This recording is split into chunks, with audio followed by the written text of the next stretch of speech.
Mr. Michael. Yes, sir. I'm looking at this camera in the corner that I hate, that I wish it was somewhere else. Yes. I can't stand it. I'm looking right into it.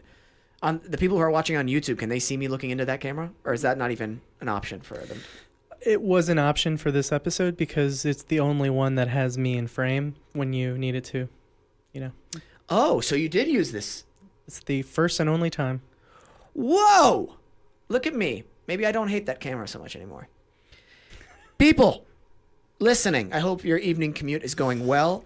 Friendly reminder that the show goes on well after it stops airing here on iDoby Radio. If you want to listen to the rest of this episode and other episodes, just go to our iTunes account and subscribe and download the rest of it. And you can also watch it on YouTube if you want to see my pretty face for over an hour, which everybody does.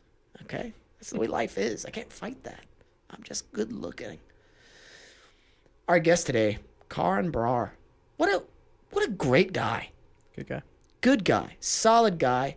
A great actor. He's been on shows like Jessie, BUNK'D, and the franchise movie series Pacific Rim. Pretty intense. Indeed. Lots of CGI. Lots of action. Good popcorn. Good summer popcorn movie. You know what I mean? You go in there, no expectations, just want to be entertained, and boom, you got giant robots fighting sea monsters. What? Amazing. Such a cool guy. I'm really excited for you to listen to the episode. Ladies and gentlemen, give it up for Karan Brar. It's working. It's working, yeah. Karan! Wesam! It's working! Welcome. I feel so special. I got the music and everything. We were having some technical difficulties, but Fourth time's a charm? fourth time is a charm. That's the saying. Dude, thank you so much for coming on the show. No, thank you for having me. Like I said, this is my second podcast ever, and I love podcasts, so. Which ones do you listen to right now? You said This American Life earlier, right? Yes, so you ruined our friendship by saying that you don't like This American Life. I'm not saying it's not good. I'm just not a fan. I'm offended by that. Really? On a lot of levels. Okay. No, Serial is what got me into podcasting. Yeah. And then, This American Life is my OG one, and then I'll occasionally venture out a little bit. I want to get into Planet Money and understand economics a bit better. It just sounds really fancy. Oh. So, yeah. Well, you just... I can say your age on here, right? Yeah. Yeah, okay. I'm You're not like one of those hiding my actors. age. Yeah. So you just turned 19, and then you've been working since you were... Since like 9. 9? Yeah. So did you do that thing, where they basically, you don't get all your paycheck until you're 18, or they put it in as like a savings account, right? Yeah, Because- so they have a thing called a Coogan. Yes. And yeah, I think they put like 15% of your paycheck in like a holding account. Only you can access at 18. Oh, nice. And so, yeah, that was like a big moment for me to be like, Mom, I'm ready to like withdraw my Coogan. It sounds so weird. It's such a dramatic thing when in reality it's literally just you moving money from like a locked account to like a savings account. It's really the most uneventful experience of your life. Like I went with my mom, and then she's like, great, well, I'll deposit this later and I'll see you back home. And I was like, great, cool. Well, that's pretty good. You're already starting to look at like how to invest it and that kind of stuff. I've tried doing that. I tried doing stocks for a little bit, and I'm like, no, I'd rather just bulk it up, save it up, and then invest it in property. But that's just my weird way of doing it. No, I think property's always a smart way to go. I think that's what it's just a general saying. Like everyone's just like, yeah, when in doubt, just always go property. But my parents have run small businesses since I was a kid. Okay. So like I think when I get older, like I'm a giant coffee addict. So I think cross my fingers if my career progresses in a positive way, I'd love to like start other businesses like a coffee shop or something, just to have like a little bit of a side hustle. But like I'm the same way. Like I'm very nervous about like stocks or anything in that way. And thankfully, like my mom is amazing with money. Like she literally she works for a bank, and she's amazing. I've always trusted her. So she knows like how to invest it correctly with the least amount of risk. Yes and no, per se. Like we just started investing in stocks. Okay. But my mom's kind of like what I love about my mom and my dad also is the fact that like because they're immigrants, it's like they had to figure it out. Like no one, like we think in our day and age that no one teaches about like, oh, like what's a deductible, insurance or credit cards or loans, like how do you acquire that? Like my parents literally had to like come to America and just figure it out. Yeah. In like in their 20s and so like for my mom it's like, great, I don't understand it, well let me spend the next like 4 hours reading about it and trying to understand it. So that's how like I've always kind of trusted her, and she was just like, and she always breaks it down with me. She's very like transparent with me about money, but trying to walk that line of like, I don't want to stress you out and make you overthink about this because you still should be a kid and enjoy the rest of your life, which I'm not great about. That's such good parenting. Yeah, You're so lucky. I might keep her around. I might keep them both around. No, they're great. It's the irony of the situation is that like because they're such hard workers and they literally gave me my work ethic. I'm so adamant on like working more and like trying to like constantly push myself, and the irony is it's not my parents going like, hey, you need to like get a job. It's like my mom going like, you need to take a break. I'm worried that you're gonna like break down or wow. something. Yeah. So it's nice to have that balance. We come from very similar backgrounds. My parents and myself were immigrants from Syria. Oh, no way. Yeah. And so I'm first generation here. My brothers were born here in the States. So a lot of what you're talking about like parallels exactly with how I was raised. Very great work ethic, very disciplined household, but it's helped me in my career tremendously. And yeah, without them and without what they taught me and how to work hard, especially my father, definitely would not have made it this far into my career as well. I call it like, for me, I call it like an immigrant hustle. Yes. And it is something I say like, you will never be able to understand it unless you live under the same roof as it or you are experiencing it yourself. Absolutely. Because it's such a unique experience, but also like there's no backup. Like I know at the end of the day, like as horrible as it sounds, like God forbid I get in some horrible bad luck and I'm like we get in a fight. Yeah, we get in a fight. I ruin your face. And we bet my entire Coogan on it. And you take all of it. No, but I'll have my parents to like, my dad was literally like, no, your grandfather sold his entire house so I could get a one-way plane ticket to America. Wow. And I tried not to screw it up. Wow. And I had $50. And that's what he did. And he was like, yeah, I figured it out. Your grandfather sold his house. You're from India, right? I watched a YouTube video. Oh, yes. So I don't want to just assume you're from India. No, Yeah. Please. It's all my parents are North Indian and I'm first generation here. Gotcha. Okay. But they grandfather, because my dad's biggest dream was to come to America. Like that was his biggest thing, and he wanted nothing more in life. And so when it came around that his like visa got approved, my grandfather was like, dope, like it's, you know. He said dope. Yeah, that's exactly what he said. My Indian grandfather with his giant beard and 5 children said dope. Yeah, dope. Let's do it. Dope. Dude, but just that image makes me like so happy. Anyway, sorry. No. But yeah, that's he was pretty much like, if it's your dream, and that's what I love about like Indian culture, and I'm sure you get this as well. Like Eastern society has like a collectivist feel where it's like we do everything for the better of the pack. Like, yes. So yeah, which is very different than U.S. Yeah, different cultures for sure. And that's something I've realized more and more. There's such a great stability and.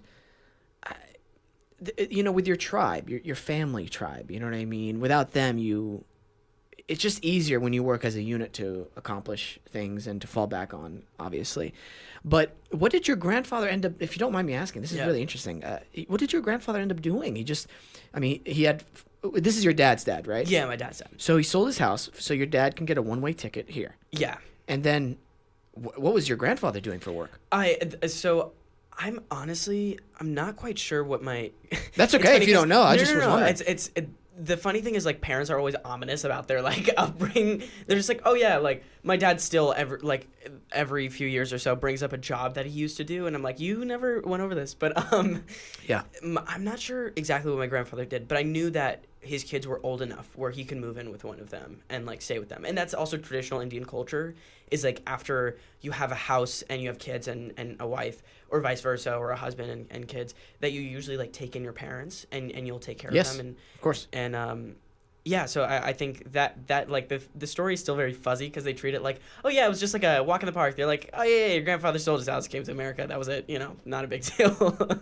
But yeah, and then my dad came back, and then my mom and my dad got married, and they spent like 6 years apart. Wow. Yeah, our immigration system is rough. Oh yeah. Oh yeah. And I'm sure in today's political climate, everyone can hopefully see that it's not.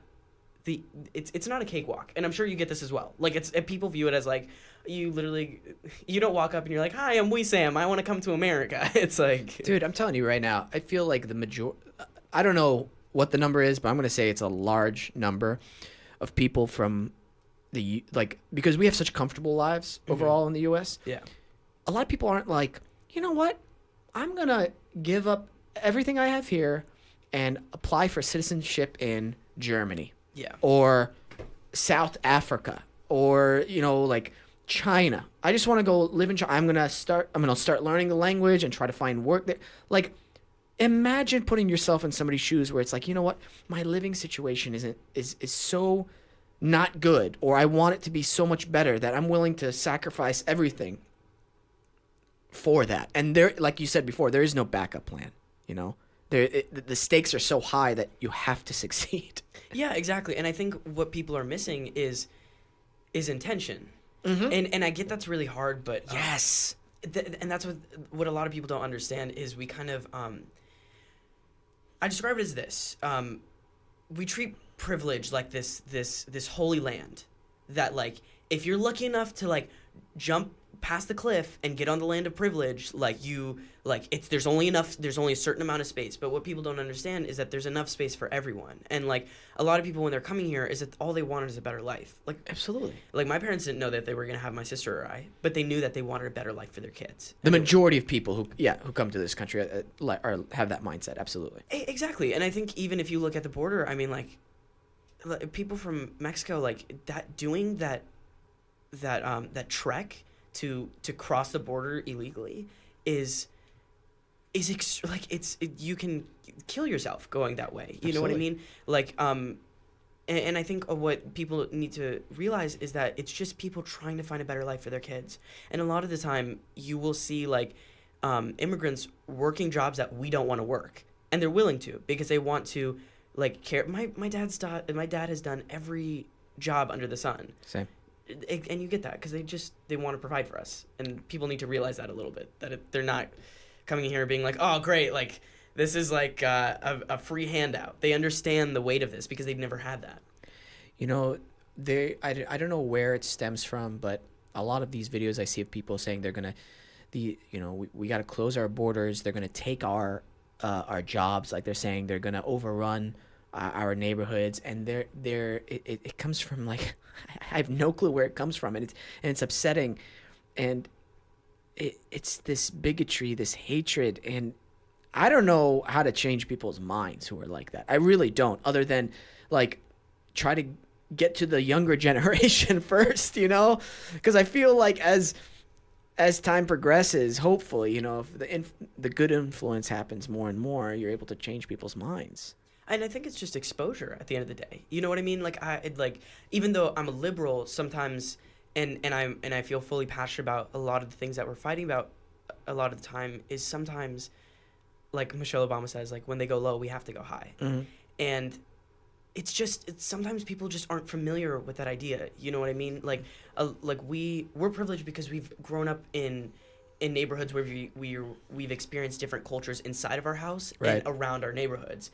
But other people have not, and the unknown is what scares people. So when you break it down and you're just like if you look at my parents, you know what I mean? Like when you meet them, I mean everyone falls in love with my father. Like I don't know what it is, but for some reason everyone falls in love with my father, but like when you get to meet someone, it's just like, oh great, like there's nothing scary about this. It's not like, oh, this could be some immigrant that's like coming, like a weird conspiracy, like they're coming in here to like destroy something or whatever it is. Like I think they'll use like just a small percentage of like bad apples who come in, actual criminals from other countries who come in and are causing trouble and cause horrible crimes, and they'll be like, see what's happening? It's everybody's like this, and that's not that's not obviously true, you know. And Yeah. with whatever kind of immigration system, of course, you're going to have bad people in any type of group.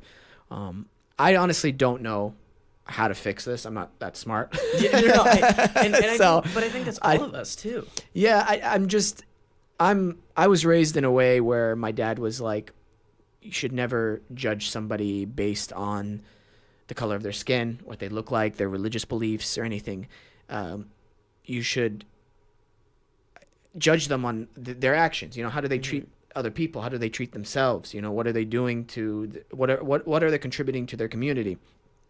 And, you know, coming from Syria, and my parents are really conservative in some aspects, but that mindset, and it was very like, oh wow, that's so interesting. That's such an interesting dichotomy, because usually you don't see, again, this might be bigotry in itself, but sometimes when you think of conservatives, you don't think of them saying that, and that's unfortunate, because like I'm sure there's a majority. I feel like the majority of people are in this middle ground. They just want a better life for their family, a better life for their kids, right? And then they get caught up in these extremes. I don't know, man. No, but I think it's being conservative. Like, I mean, my parents are, I would say, technically conservative, but like very open-minded. But then again, it's just, I really think it just comes down to exposing people to new and different ideas. Right. Like, I think the reason my parents are so open and so like they've Sorry, I'm curious to see. I'm curious to know, when you say new and different ideas, do you mean like just for the sake of them being new and different? Like, what do you mean? Like, well, you said exposing people to new and different ideas. Do you what like just for the like, we need to shake things up, because sometimes people think that's the solution. When things aren't going good, just put in a new and different idea. No, not in that way, but more so like if you have someone who's like conservative, like assume in the South, like not to make a stereotype, and they're like, I'm extremely anti-immigrant, like I don't want immigrants or anything. But if you put two people in the same room together, and you realize, I think people can easily realize, oh, we have a lot more in common than I thought. That these stereotypes don't exactly, like my parents, like I said, I would view them as technically conservative, but they're more on the middle ground side, because they've like had to travel halfway around the world, and they've exposed themselves to a different culture. Right. They've literally had to navigate raising a child, being raised in a whole different society, and raising them in a whole different society. Is that they're so much more open-minded. So when they go into situations, they're like, okay, I don't understand this, but it's fine as long as they're not harming anyone. Right. You get what I'm saying? So I think a lot of people aren't exposed to other cultures or these people. So when they think of like immigrants, they're thinking of, as our president is trying to portray them, as like gangsters that are just crossing the border and like trying to like quote like deliver drugs. When in reality it's just like, no, these are just mothers and fathers who just, if you meet them, you understand it. It's the same thing, and they just need to shake hands and see them in person sometimes and be like, oh wait, we're all humans. I also think the way we've been connected, especially in the last like 10 years with the internet and communication, this has kind of been a double-edged sword, where yes, you can expose yourself to different ideas and different cultures, but a lot of times people will start attracting themselves to certain idealisms and certain points, and they'll find their community, and they'll stay within their community. And it's so easy to have unproductive dialogue on the internet. Yeah. Do you know what I mean? Because they're trying to push their own ideas. You know what I mean? Like, and it's fun. It's comfortable when you've got it, like other people going, see, you've got a point, and you get that little like on your comment on Facebook or Instagram or Twitter or whatever it is, and you just get more, and you dig in more into your idea, whether it's right or wrong, or I don't know, man. But that's I really don't know how to solve this. One of my good friends, Sarah, who I mentioned earlier, out of this recording, one of the smartest people I've ever met, and she was saying how she read a book, and the book was talking about how no one likes to believe that they're wrong. And it was kind of talking about like just negative thoughts. Like no one likes to believe that they're wrong when they're talking down about themselves or anything in life in general. No one likes to be proven wrong. And I think that we also need to change our own philosophy on that. Like it's okay to be wrong. It's okay not to know the answers. Yeah. It's okay not to have it all figured out. And I think that's where it stems from. Is people are like, no, I've got the answer. I know what to do. You need to adopt my idea. Not Right. An open dialogue is now just, hey, let's both sling each other's ideas at each other and hope one hits. And yes, I agree with that like 99% of the time. Yeah. But then you have like you're taking a child away from their parents. 100%. Okay, sure. They did something quote unquote wrong by crossing this imaginary line. So you're going to do something even like 1,000 times worse by taking their child away? And if you think that's right, man, you need to relook at your entire outlook on life. If you had a child and you lived in a shitty situation where you can't make ends meet, you can't feed your children will not have a proper education, they will not be educated, they will not be able to provide themselves. They might have to resort to selling drugs or prostitution or something even worse. What? And then they say, well, I have to make this trek that might kill us all so we can hopefully get into this country so I can hopefully work a hard job 7 days a week if I'm lucky. And then you want to take away their kids after that? Because no, they're going to overpopulate us. Have you ever flown in a fucking airplane before? Do you know how much space we have in America? It's ridiculous. But that's what people don't. You know what I mean? When you're flying in an airplane, Literally, most of it's empty space and it's boring to look at. The amount of adults that I've literally heard say like, there's literally nothing. Like when you're flying, half the time there's like we hit like giant metropolitan cities, but I completely agree. Like I think that those are crossing the line. Like what's her name? Tommy. Is it Lauren or Lauren? Dude, I can't. Tammy Lauren. Tammy. Oh, is it? No, it's not actually her. Like her, I think her real name is Tammy, but she calls herself Tommy. I honestly I could care less about her. I just don't like hypocrite. Go ahead. Sorry. No. But my point is, is that I don't agree with her beliefs to the point where she was ranting because I personally believe like she does a lot of things out of shock factor just because she knows it'll get a reaction. But she said something along the lines, and I briefly skimmed through Instagram, so. Please, I might be wrong here, but she said something along the lines of like, well, people are complaining about like kids being taken away. This shouldn't have crossed the border in the first place. And I'm like, excuse me? I was like, you are a... Who the hell are you to say that? Sorry, man. No, it just drives me insane. Who are you to say that these people shouldn't try and get better lives for their family? Are they doing it in not the best way? Sure, maybe it's not the best way, but that's their only option. Have some humanity inside you. And that's the thing is people don't realize that this isn't a cakewalk. This isn't like my dad didn't like walk into the embassy and go, "Hi, I'm Harry Brar. I'm a good Indian guy. Would love to come into the States." No, it took ages. My parents spent 6 years apart from each other. Like all you could do was like fly back occasionally and visit her. Yeah. And that's just like being in a relationship. Now imagine being in a country where it's literally dangerous to live in there.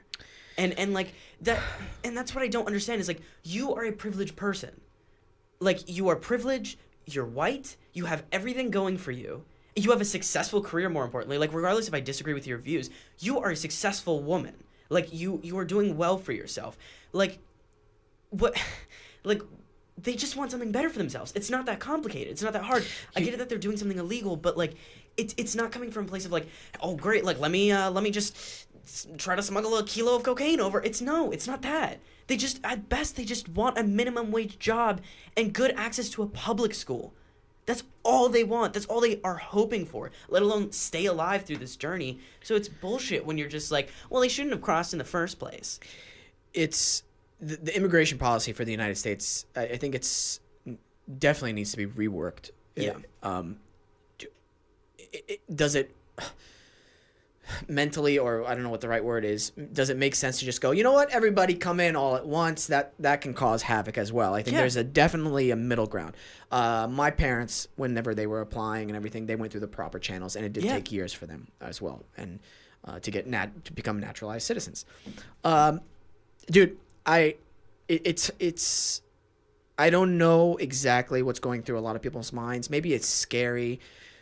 I think it's scary in general to have a world view on something, like perspective on something so important, and then some truth starts seeping in that, oh, maybe this is wrong. No, you know what? No. I don't want to face that truth, so I'm just going to dig in deeper. I think that's sometimes a natural human instinct. We don't like to be wrong, and we need to learn that that's like it's okay to be wrong, and we don't want to be wrong. We don't want to be embarrassed. It bruises our ego. Yeah. I have trouble watching the news on both fronts, with liberal news, conservative news. Yeah. It's hard for me to find actual or real story because at the end of the day, these news channels, they need to get viewership It's Yeah. all about ads. It's about money. And so, yes, Tommy Lauren, she's going to be using a lot of clickbait, a lot of provocative Yeah. ways of talking about stories. So people will watch her and hate her and comment on her stuff. But what I also don't like And it's is sad because she's not facing the truth. yeah, no, and I don't like the fact that like, I mean, look, I know I work with so many people. Like I've worked with a handful of people. I don't want to say because our industry is fairly liberal, but I've worked with people who voted for Trump, who are conservative, who like they're not bad people. And I will admit, like, you have a few sprinkled David Dukes across the board who are just like trying to get there. Or James Woods. Who's James Woods? Perfect sorry. answer. Exactly. No, I'm so sorry. Exactly. Dude, I don't like that guy. I've taken a pause from politics because I genuinely get too stressed out, so I'm so sorry. Yeah, you made this whole show about politics. No, I'm kidding. No, I feel so bad as a young liberal because I should be educated. By the way, about what's I have going on. very conservative views on certain things, and then I have very liberal views. I don't know what that's called. I hate putting myself like in a box. You know what I mean? What? This is James Woods. Agent Drops James Woods or politics. Yeah, you should. You know what? When you leave the show today, you should check out some of his. He was Hades in Hercules. Yeah. You're kidding. This man's a legend. No, I don't mean that in a disrespectful way, but I don't know what. It's okay if you do. It's fine. Why do they? Was he pro-Trump and someone? He's a very vocal conservative on Twitter. Did he say And something racist? no, he didn't. I don't think his agent just decided to drop him on the 4th of July. There was some stuff that happened like last year or the year before, some sketchy stuff. The real question is, why was his agent working on 4th of July?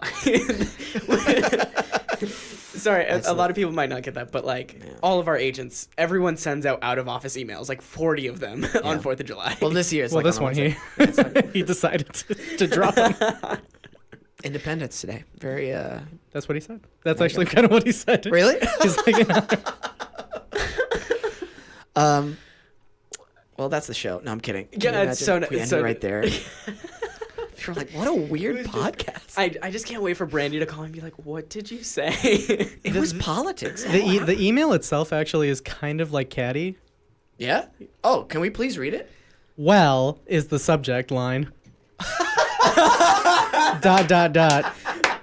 Yes, all of the snaps. Okay. It's the 4th of July and I'm feeling patriotic. I don't want to represent you anymore. I mean, I could go on a rant, but you know what I'd say. Whoa. Wow, that's pretty great. Is it wrong if I want to look him up? No, you should. Oh, I'm gonna be one of those snooty actors who are just like, let me IMDb pro you. Do we have IMDb? Who are we talking? Are we with James Woods? The agent. Can I? Oh, see Ken it? Kaplan. This is. Is anyone else like?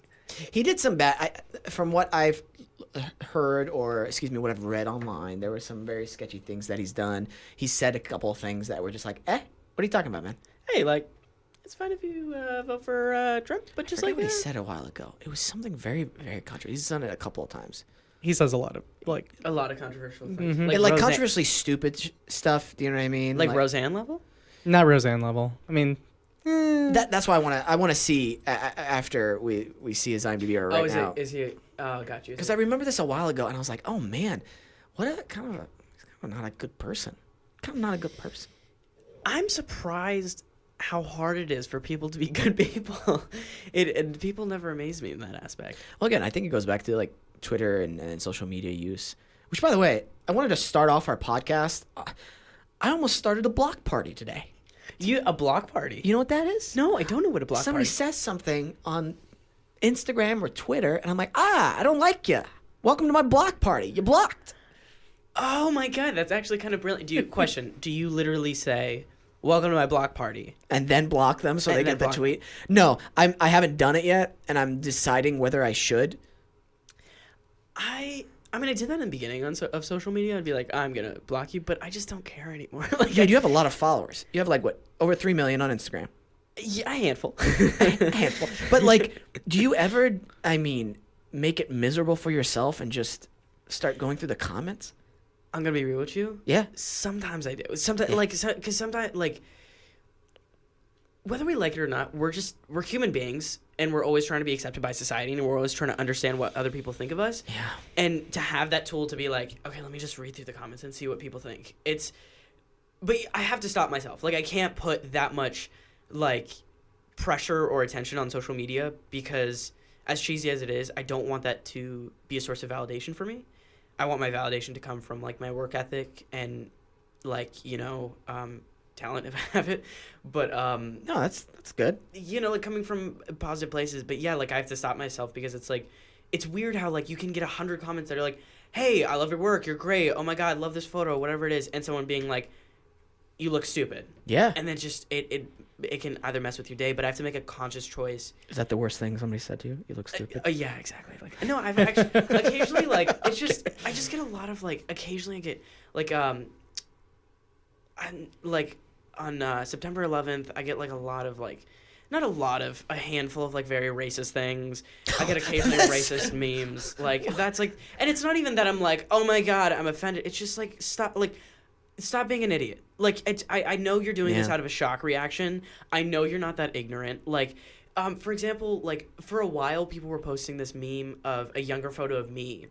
And there was this meme going around. Do you guys remember this? Where it was just like, oh, remember this person? This is them now. Yeah. And it would be like a photo of a different actor or someone that kind of looked like them or a celebrity and like doing something stupid. And they put me next to Osama bin Laden. Yeah. I'm sorry. That's so horrible. Yeah, it's ridiculous though. I'm just like, when is this an okay subject to like joke about that? I was like, that I'm sorry, that's so bad. I have very dark humor, and I think you're really cool and everything, but like, it's so fucked up. It's not even like, wow, that's offensive. It's just like, why? Like, what? Like, what? Stupid.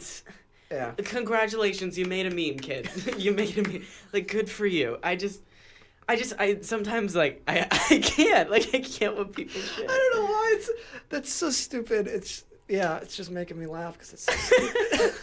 But that's what I mean. I'm on the same boat. I'm kind of like, I'm not even angry. So I've been debating whether I want to start a block party. I say don't because there's just no point. Like it's just like I know, but you want to know the honest truth? Is it fun? I'm usually on like your level where I'm like I don't engage, Yeah. and anything that somebody's ever said, like the worst stuff, I'm just like whatever. It really doesn't bother me. But I get so much enjoyment knowing that they're gonna look at, try to find me, and they'll be like, "You've been blocked by this person," and I'm not even there. Actually, and then I didn't even realize that. And they're gonna be like, "Oh." I actually did not realize that because the person will literally Google you, try to find your Twitter, follow you, find a conversation to start with you, and then you're like, no. Or if they've been following you, they're like, "Oh, I can't follow him anymore. I can't see his stuff anymore." Question, and I hope I'm not being rude, but I haven't seen We the People. Was that a big pivot for you in social media? Where were you getting a lot more? Well, first of all, I wasn't on We the People, Karan. I was on For the People. Sorry, I feel so bad. I'm on ABC primetime, so get it right next time. Okay? I'm really, really sorry. No, I feel like a dick. I'm so sorry. That's so rude. Michael, end it right here. That's completely valid. Bullshit. No, I'm kidding. What were you saying? Sorry. I went too far into the bit. I totally forgot. It's completely valid because people will come up to me and be like, "You're on that nanny show, right?" And I'm like, "I don't know. Am I on that nanny show?" Yeah. But because you're never like, I don't want to correct you, but was that a changing point on social media for you? Because there's always just like people following you or interacting with you.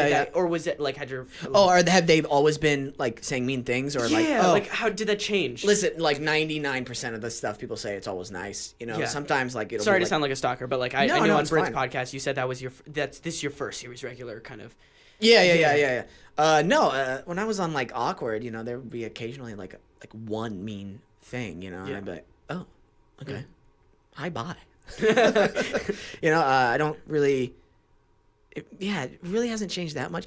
I'll tell you this thing that annoyed me, and they listen to this podcast, and that's gonna even make it. This might make it worse. They're like, he wears that hat too much, this blue hat, and it's my dad's old hat, and I love it because he used to be a aircraft engineer, like a mechanical engineer for aircrafts, and it was his Eastern Airlines hat, and the company went bankrupt, so it's this old hat, and it says the name Sam in there that he wrote in. So I love it. It's very like retro and belongs to my dad, and I don't like usually hold on to stuff like that. I'm very minimalist, but I like it. It's cool. It's retro. It's my dad's old hat, and nobody else has it, so it's mine. Yeah, and I love wearing it, and it's a hat. And so I don't know what kind of mood I was in. I was like, I felt it like a personal attack, even though it wasn't an attack, but it was because it was my dad's hat. I got really protective because I'm big on family. Exactly. Oh my God. Yeah, I get extremely protective with my family. So I'm like, what do I reply to you? You know what I mean? Like, do I go off on a huge rant? That's not going to help anything. You know what I mean? And this person is very supportive. Is a big fan and stuff. But that one thing just was like, should I start a block party?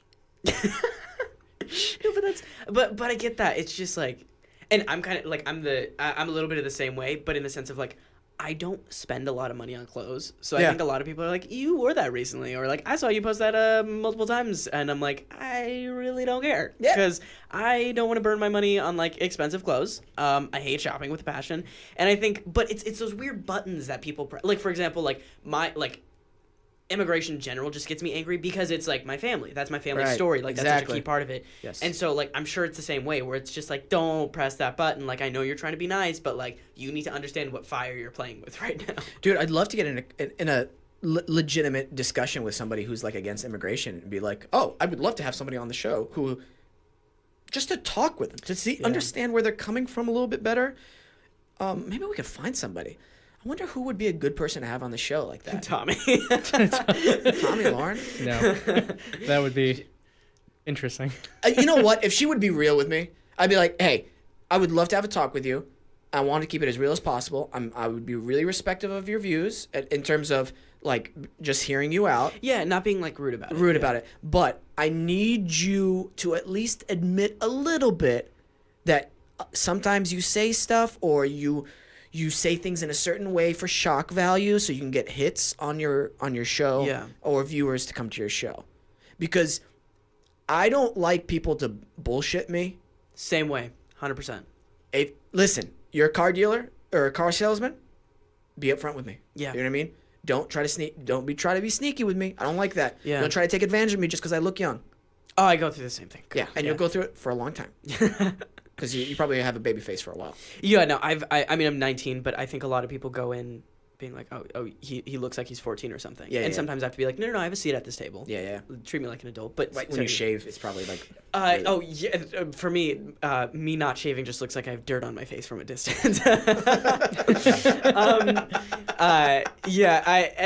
It just looks like I recently went out on some auditions, and my manager called me afterwards. He's like, hey, so I saw on Instagram that you didn't shave. You wanna? And I was like, don't worry, I shaved for the auditions. He was like, oh, thank God. He's like, because it doesn't work. Like, I look like I'm 14 at best. Yeah. With like, if I like a thick stash of... You could play 16 on a good day. Really? On a good day, I think. No, I'm getting more into like teenager roles, but I forget what normal teenagers look like because all my friends and I have baby faces and we're extremely short. Dude, I think it depends what normal teenagers look like. I remember my high school, and then I look at high school shows now. I'm like, you guys are too old. Like on the TV, I'm like, you guys are way too old. Yeah. You guys do not look like teenagers. This is my problem with high school shows, is that I will go in and I will like read a script and be like, oh my God, this is amazing. This is a teenage role. This is great. And they hire a 25-year-old and that's just like kind of, and it's also just like, it just sometimes makes me laugh because I'm like, there's no way I look like that. There's no one that looks like that. But I went to my sister's high school graduation years ago, and I just remember dudes had like full-grown beards, and I was like, when did puberty happen for you? Because I'm waiting for it right now. This is about a week and a half. A week and a half after fully shaving. I made a mistake, but that's still pretty impressive for a week and a half. Did you see my two month beard that I had for 2 months? I did not see it. Real quick, Michael, can we pull up some? Let's go to the Wesam's World Instagram account. Ooh. I think that's where it'll be. Oh, you guys have a separate podcast Instagram. I like it. We have what? You guys have a separate podcast Instagram. Dude, we are fancy here, and we're run by the social media program, Steph Jula. Yeah, I'm gonna get. You know what, Michael? Shout out to Steph. She is on it. Thank you, Steph. And I want her to move to LA so bad. Steph, I know you're listening to this, so you got to move to LA. All right? It's much better for you here. She's in Philly. Who is Steph? She runs the social media for the show. Oh, got you. Okay, I thought you were implying like Sorry, I thought you said the social club. Oh, gotcha. Which one of these? Go up, all the way to the top. Oh yeah, the one. Oh, with Jonte. Did I still have it with Jonte? Yeah, there we go. Look at that. But that's pretty good. I would say for like you said 2 months. It was okay. It was okay. I looked slightly homeless. No offense to homeless people. Yeah. Do they let you keep it on the show at all, or you have to? No, I'm clean shaven for the show. Oh, I would okay. not. You know what? Even if they asked me to, if they gave me a choice, I'd still pick clean shaven. It's easier maintenance to be clean shaven than have like a beard and have to trim it at a certain length. Yeah, that's a better one. I get that. Yeah, that's a mugshot. You know what you kind of look like there is John Mayer, right? He kind of looks a little bit like John Mayer there. I don't know why. Karan, what? I don't know. Maybe. I don't know. What's in your coffee, bro? 2% milk. Kind of. See, okay. Yeah, look at that photo. Now let's flip back to Wesam. See it? No! Are you out of your mind, Karan? What are you talking about? John Mayer? The Bobby Lee picture with me? No, Okay, what are you talking about? Please tell me. Michael. That kind. Is there any more with a beard? Michael, the answer is no. No, you kind of do with the facial hair. You kind of do. What do you mean? Because see, you're kind of getting this serious, like, kind of like deadpan vibe, which Right. John Mayer does a lot. Like, he gives a lot of like deadpan vibes. Like, see, I'm looking at our audience through our cameras because I'm like, they're gonna be like, he's the worst guest ever. Why'd you bring? No, our worst guest is Isaiah Adams. I'll say it again. Why was Isaiah the worst? He's like a really good friend. Oh, okay, Yeah, gotcha, yeah. But gotcha. he's like, if you look at our, I'm pretty sure at one point during every single podcast, every guest has been referred to as the worst guest. No, that's just with Isaiah. And I did that every like 10 minutes. I would call him the worst. Oh, worst and guest Brett. Yeah, Brett is probably also the worst Yeah, guest yeah. ever, apparently. Yeah. Oh. Maybe once with Brett, but no, Isaiah Adams is officially the worst guest I've ever had on the podcast, and he's coming back on. I'm kind of the same way with my best friend Cameron, because like anytime because we worked on a show together for 4 years, so whenever we do Which show? It was called Jessie. Oh yes, okay, the Disney show. Because yeah. Bunk'd is a spin-off off Jessie, right? Yes. So Right. we did that for 4 years, and then we like spun off to do 3 years. I have not watched. You haven't watched the Disney Channel? I have not watched your every single episode, all 100 of Jessie, and then. Sorry, it's running 175. So Whoa, are you serious? we did 101 on Jessie. I don't know how much we did on. How many were you in? I All? was in 101. Yeah. Oh, you were in all of them. Yeah. Oh, okay, So okay. did the whole shebang, and then You're an actor, right? Yes, I'm actually. Yes, I'm. Yeah. Wow, I didn't realize I was gonna come with this late, but yes, I'm an wait actor. a minute. I thought you were Karan Brar, the sound guy. I do that on this main gig. Side hustle as actor. Occasional side hustle. No, but anytime we'd be in interviews, because we would joke around so much, I would look at the interview dead in the eyes, and I'd just be like, "I'm sorry, none of this is usable," and they'd be like, "It's fine," and I'm like, "No, you're not gonna use any of this. my I know gosh. you." Like it's because we just like go off on random tangents and our inside jokes. We can't take ourselves seriously. That's the best though. I love busting my friends, like we bust each other's balls and stuff like that. Yeah. I like making fun of each other, like hardcore. Like my friend Jonte, Yeah. I think he's not going to be my friend soon because I'm so mean to him. And we watched The Conjuring 2 together. I'm not a big horror movie guy, but I'll keep up. Dude, James Wan, one of the best directors out there in general and in horror. He's done my favorite horror films: Insidious, Conjuring 1, 2, Insidious 1, 2, and 3. I believe You're a he did. big horror movie guy. I either like them to be that good or like really bad. Was Insidious the one where the boy has like the demon inside of him or whatever, and he's kind of like this red? It's kind of like that, but it's You've astral described like projection. probably like 40.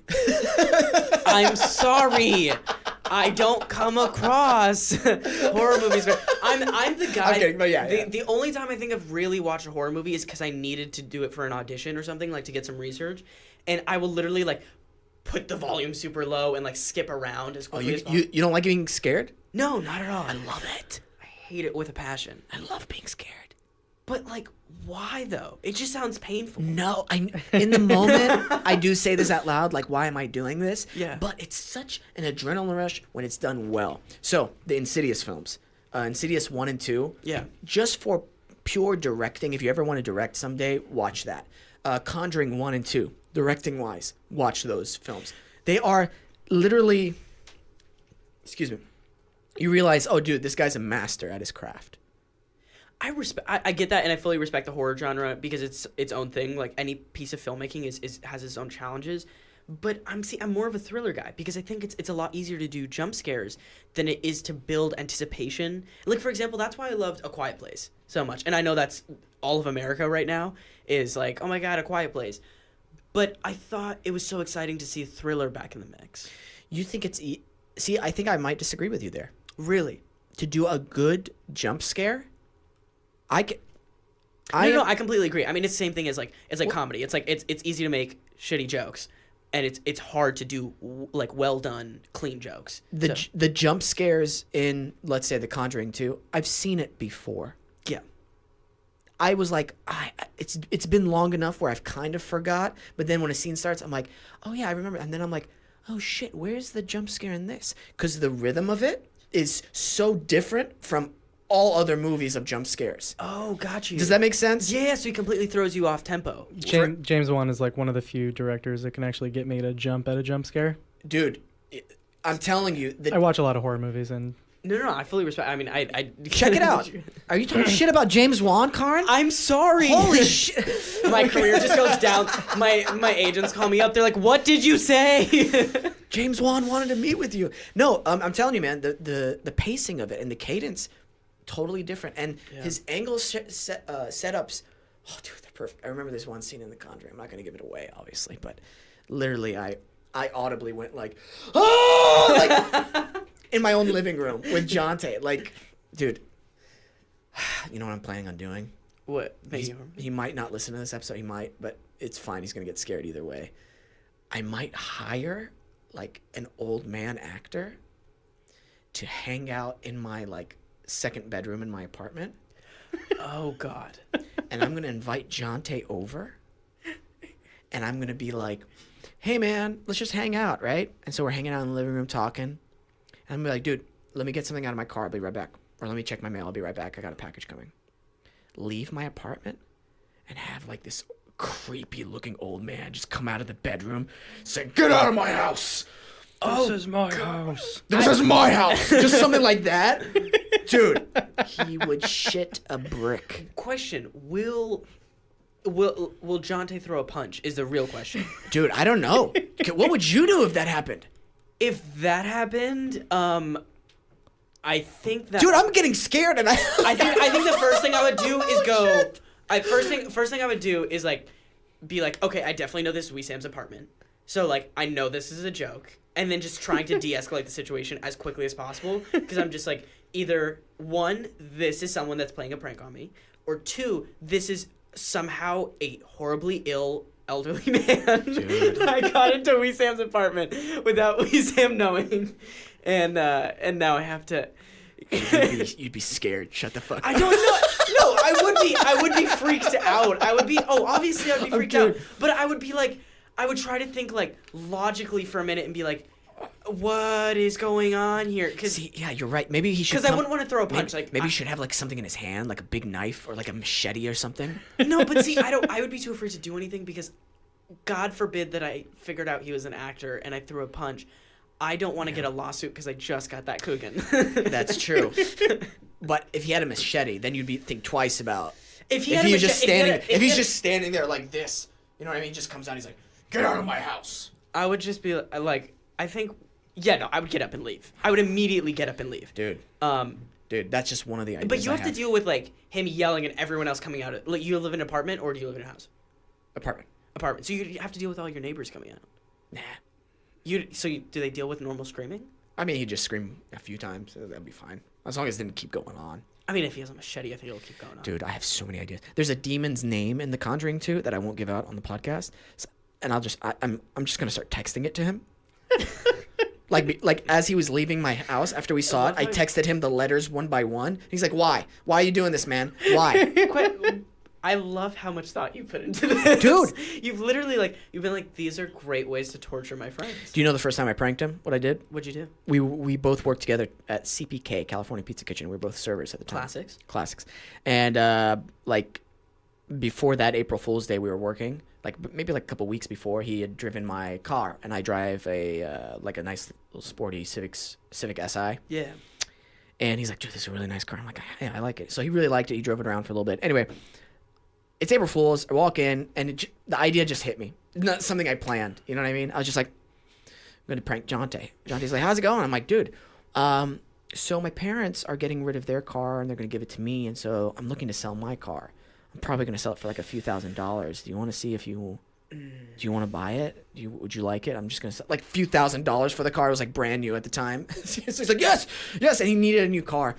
Horrible friend. I'm telling you, I'm a horrible person. Wesam, I've had very few interactions with you, but I can tell you're a horrible human being. I am. Just bad. I just love doing that. Anyway, he got excited. He asked his parents like if they could spot him some money, like a loan or whatever.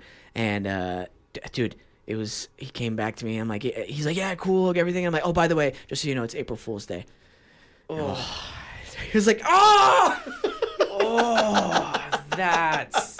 I love pranking but my friends. you love pranks. But you had the protection of, like, it was April Fool's. Yeah. He should have kind of known better a little bit. Kind of, yeah, but, man. I just love pranking my friend. I love, like, me and my brothers, like, when I love somebody, I love making fun of them. And I love for them to make fun of me. Yeah. And I love for that to go back and forth. Yeah. I think that's what, like, me and my friends are all great about. But also, I think you need a level of that. Like, there's that level of friendship you reach where it's like, we're both being cordial and trying to tiptoe around each other and, like, make sure, like, everything's... Right. And then you pass that, and it's just like, no, I don't give a shit. I'm like, my friends and I chew each other out for real stuff and just joking all the time. Like, and that's just how we operate because we keep it real with each other, not trying to fake it or be like, yeah, we're super nice to each other. I think that's also a way to keep somebody in check and know that you're always going to be honest with them. Yeah. To a certain, you know what I mean? To a certain degree, you're always going to be honest with them. You're gonna keep each other in check. Nobody's going to get a big head or anything like that. You know what I mean? Yeah. And also, like, I think it's important whenever you're getting ragged on too, is you gotta accept it and go along with it too. You know, that's part of the fun of it. Yeah. Like my brother, he loves jackets. That's his thing. Yeah, like, and I make fun of him constantly for it. And now he's just like, yep, that's me. I'm the jacket guy. My friends will make fun of my white Vans because I don't know why, but for some reason my white Vans have now become like a signature thing that I just always wear. Oh, and, really? Yeah, I don't know why. It just one day it just happened, and so like they'll always, bust my balls about it, or not always, but they'll just be like, "You need to throw those away. Those are disgusting now," or whatever it is. But yeah, it's a great way to like keep them in check, and I think especially at a line of work that it's really easy to get caught up in our own heads. So I think it's super important to like have people that we trust that are like, "Hey, I'm going to tell you if you go too far." Next time they say that, like pretend I'm you. I'm going to be you, and you be one of your friends and make fun of like your white Vans. Karan, throw away your Vans. They're disgusting. Oh yeah. Yeah. Hey, what Disney Channel show were you on for over 100 episodes? The same when you were. Oh, it's the same guy. I'm kidding. Wait, hey, what Pacific Rim movie were you in? Yeah. Oh, none of them? That's weird. The irony is like we're all kind of like so my main friend group, we're all pretty much we all went on Disney Channel and we were all on Disney Channel at some point. So we can't really throw that at each other. Everybody's like, we're just a bunch of like ex-Disney kids trying to make it in the world. you gotta figure out some. Which one of them always does it? They just always. Or you're not gonna name anybody. I make jokes all the time where I'm just like. I'm gonna block them. I'll either give them like occasionally, like we don't get too deep into it. Like occasionally I'll just be like, oh, are you in the DGA? Oh, are you? Did you fly to Australia to film a movie? I don't think so, bud. Okay, bud. I like that. You know what I mean? But it's never coming from a serious place, and we always just give each other shit about it. But it's healthy. Yeah. I love my friends. I love that I could do that with them. You know what I mean? And they are do all that of them to me. also in the industry? Yeah. 2 of them are. Yeah. And Isaiah and Jonte. I do it with my brothers a lot, William and Daniel. trying to think who else do I do it with. Michael, we don't really make fun of each other. We've only really known each other since the start of the podcast. March. What's the worst thing you can say right now to Wesam? Oh, let's do it. Come on, let's start this. I Hey like guys, this. I'm helping you explore your friendship. Yeah. So let's just Oh shit, let's get do down. this. This is exciting. I'll remind you, I bought you lunch yesterday. Because nothing says friendship like lunch. No, yeah, your turn. Yeah, go ahead. I've got nothing. Michael's too fucking nice. Wait, but sidebar. Are you originally from LA? No, I was born in Syria. Oh, sorry, that was the dumbest question. Yeah, but like, it was. Where'd you spend? Yeah, it really was. When'd you move to LA? 9 years ago, August 1st. Am I the? Speaking on lunch, I have didn't realize I'd be spending this much money on food and drinks than I did in this like city. Yeah. It is the only place where I'm unemployed and I will have 5 lunch dates for no apparent reason. Yep. And and my mom literally has to be like, so why are you buying coffee again? Yeah. For the 100th time? We have like a coffee maker at home. Yeah. And this is the only place where we spend exorbitant amounts of money on food. That is my main expenditure. I like food. Yeah.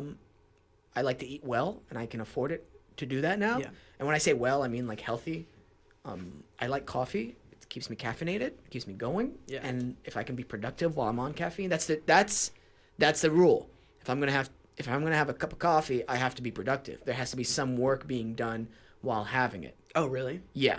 See, that way I feel like, okay, I'm using money as a tool. Because I switched my perspective on money a long time ago. And it's actually helped me tremendously. Instead of thinking of it as something I need to accumulate, think of it as a tool.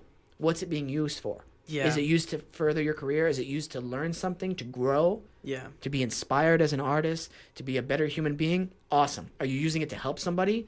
Great.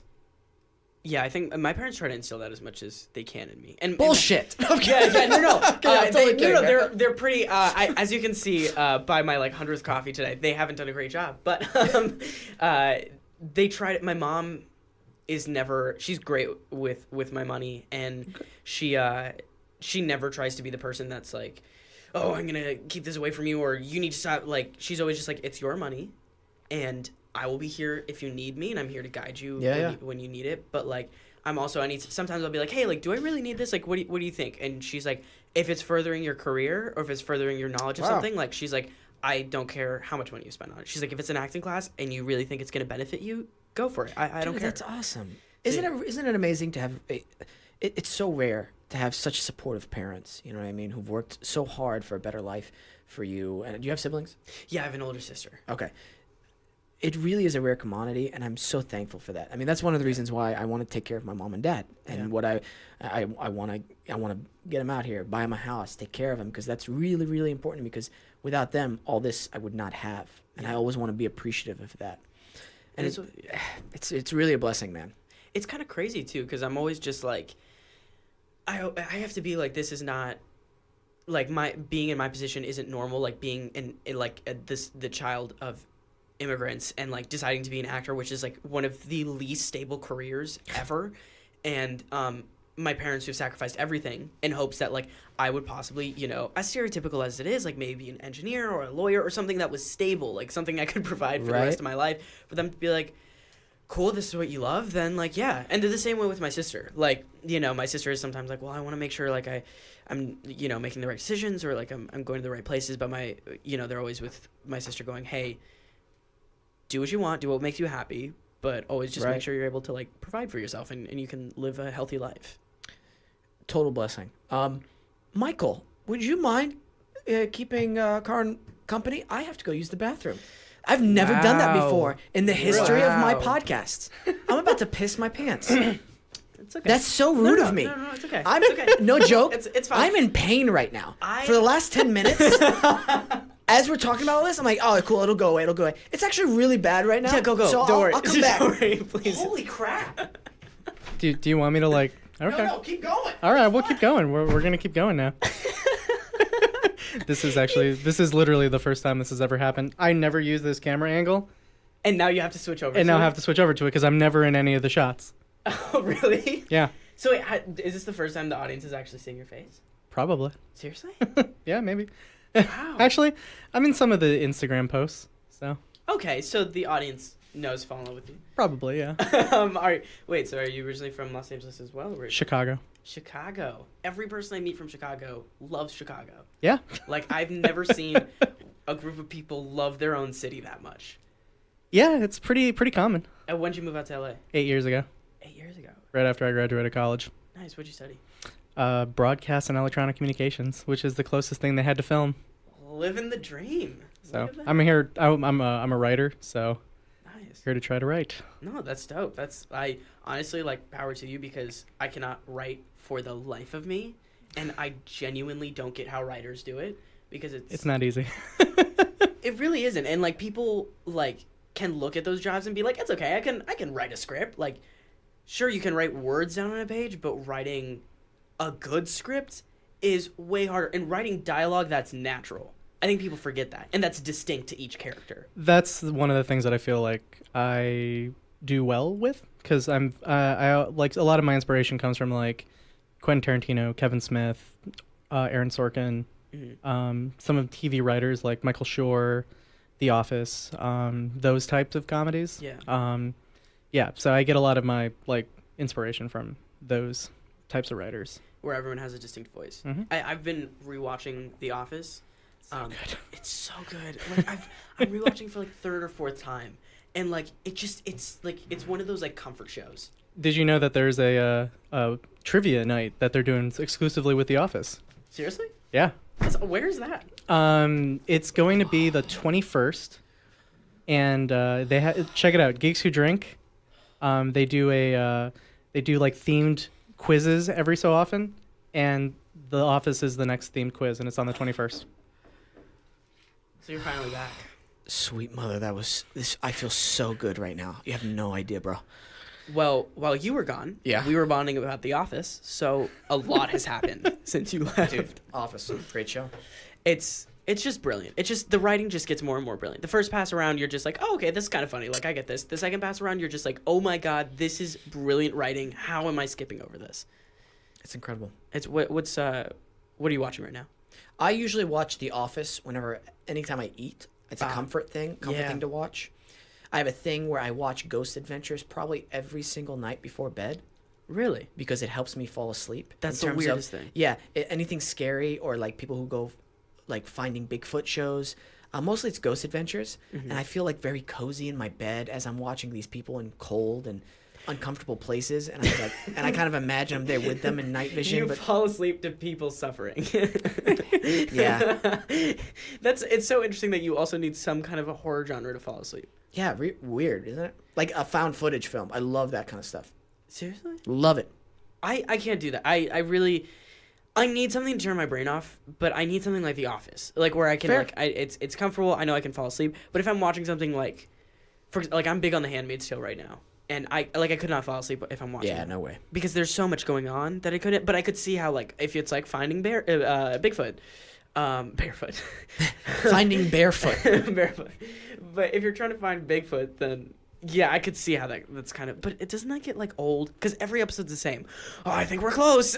No, we're not. Hey, you're 100% correct. Every episode is the same. Literally, it's like, do you hear that? There's a howl. I think it's coyotes. No, that was a Bigfoot. Yeah, commercial break. That's what I mean. It's like It's great.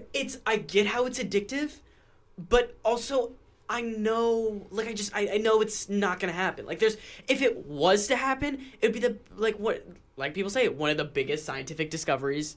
Well, here's a great thing to think about. Colin, You moved your mic for this. This is I a did. big thing. I'm getting ready for this. Okay. Mr. Brar. Oh, thank you. Mr. Brar, how the hell would you explain or convince your friends, let's say your best friend? Yeah. You know what? No, I'm going to take this back. Okay. You're going hiking. Okay. No, you're going on a camping trip with your friends. Your best friends there, okay? Okay. Changing my motivation. Changing your motivation. Camping trip with some of your closest friends. Okay. All right? You wake up one morning, you're like, you know what? Everybody's still sleeping. I'm going to go for a little hike. Yeah. I'm going to go a little hike. So you start walking through the woods. If you get this eerie feeling, you kind of turn around. You see something moving in the brush. You're like, oh gosh, is that a bear? Is that a mountain lion? Am I going to die? Am I going to be unbunked again? so ironic if Disney Channel star dies while camping after leaving camp show. That's a headline. Honestly, I mean TMZ. But yeah, something moves in the bush. Something moves in the bush. Boom! Bigfoot. Bigfoot just steps out. You make eye contact with him. He's 7.5 feet tall, 4 times as wide as you, and he just walks off. You start running back to your friends. Yeah. Like, oh my God! Guys! How would you convince them that you saw? How would I convince it? Honestly, here's as crazy as it would sound. Because my friends know I wouldn't be bullshitting about that, and they know that like eventually, like if I were, like I would give it up like a minute later. But if I was legitimately, and they've seen me freaked out a few times, if I legitimately was like, I saw, but I think, you know what my... See? It's bullshit! You can't even say it in the fake scenario. It sounds so ridiculous. I saw Bigfoot.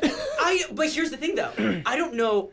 Have you guys ever looked at something in the distance and it's so far away, you're just like, what is that? Like, for some reason, your mind just can't process it, and you get closer and you're like, oh, okay, like, I get it now. Mm-hmm. I think my mind couldn't process it. I think it would be like, because my mind would be like, where do I categorize this creature in my head? Is it a bear? Is it something like? Let me clarify. Yeah. He's 10 feet in front of you. He's 10 feet in front of me. It's unmistakably Bigfoot. I believe they prefer to be called Sasquatch. So then I would say it's a Sasquatch. Like, biggest eye roll I could ever do right now. Has this been a debate before? No. Okay. No. I was like, what? It seemed like it was like yeah, you just seemed so hurt. You were just like, oh God, Sasquatch, how dare you? It's impossible to convince anyone. I think you can. I think if it's your close friend, like if a close friend, if one of my like core like friend group people like I trust, like ride or dies, and they were like, I legitimately saw something that I believe is Bigfoot, I would be like, okay, I believe you. Like, if you're being fully honest with me, like, I believe you. Even in this made up, I don't know. Because they have nothing to gain from the situation. They have nothing. Because I know my friends, and I know they're not I know they're not compulsive liars, and I know they're not people that's like, oh my God, this is gonna get me like a good amount of attention for like 10 to 15 minutes. Yeah. Like, I know for a fact, because when I look at a show, I'm just like, oh, they have something to gain off of it. Right. Exactly. They get like 2 or 3 points, 3 million views or something, and they're like, great, like I've made my residual check, like I've made my whatever it is, and they have something to get out of it. I don't know. I mean, I don't know your group of friends. You know what I mean? So I guess we're going to have to agree, disagree. We should all have coffee sometime. Lunch. I want to meet them all separately. That'd be the weirdest meeting ever. This is Wesam. We did a podcast. So you guys do your thing. You guys talk. Have a good old shebang. I feel like if I told my brother I saw Bigfoot, he'd be like, okay, are you sure it wasn't a bear? Or like, how did it happen? Are you trying to mess with me? Because my brothers would think, I'm the type of person who, again, would just be like, I just want to mess with people. And I wouldn't believe you. If we were hanging out and you brought that up, I'd be like, oh, I don't believe you. Yeah. Because I'd be like, oh, you're pranking me again. I'm like the type of pranker, I don't even have to be there when the prank happens. Knowing that it's going to happen. Like That's the worst kind. Like putting a dummy in somebody's like shower of like a clown or something, and then leaving and just waiting for that phone call of them like, you idiot, you asshole. Like, to me, that just makes me happy. I love doing this, and I've talked about it on the show. I'll wave to people like I know them on the street. Oh my God. And I know they wave back. I know the whole day, like, who was that? I love that. I have a great talent. This sounds really bad. Of pretending like I remember people, and I have a lot of time that happens because I have a horrible memory. I firmly believe that because of 7 years of like reading and deleting scripts out of my head, like 50-page scripts, that like my memory's just gone to absolute shit. So like now when someone's just like, hey, it's so great to see you again, like I'm like, play along, because I hate being the asshole that's like, I don't know, I feel like it's kind of rude to be like, hey, I don't remember our interaction at all. I don't think it's rude. Really? Like let's do a bit again. You be the person who remembers me. I don't remember you. Oh my God, Wesam, it's so great to see you again. How have you been? Oh my God, you look great, by the way. Thank you. I am so sorry. I'm blanking out. Where did we meet before? I'm so sorry. Oh, last week we spent like 3 hours at that party.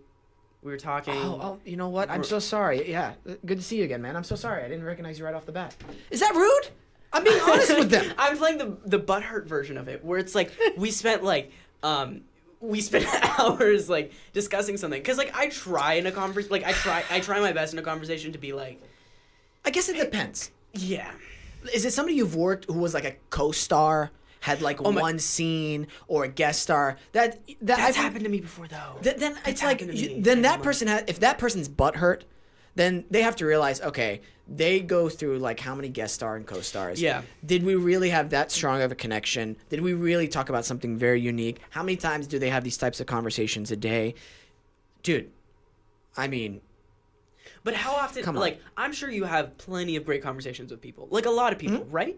So, because of that, I'm sure people going like, oh, Wesam definitely remembers me. Like, he remembers me because we had this amazing conversation about whatever, like, politics or acting or whatever it is.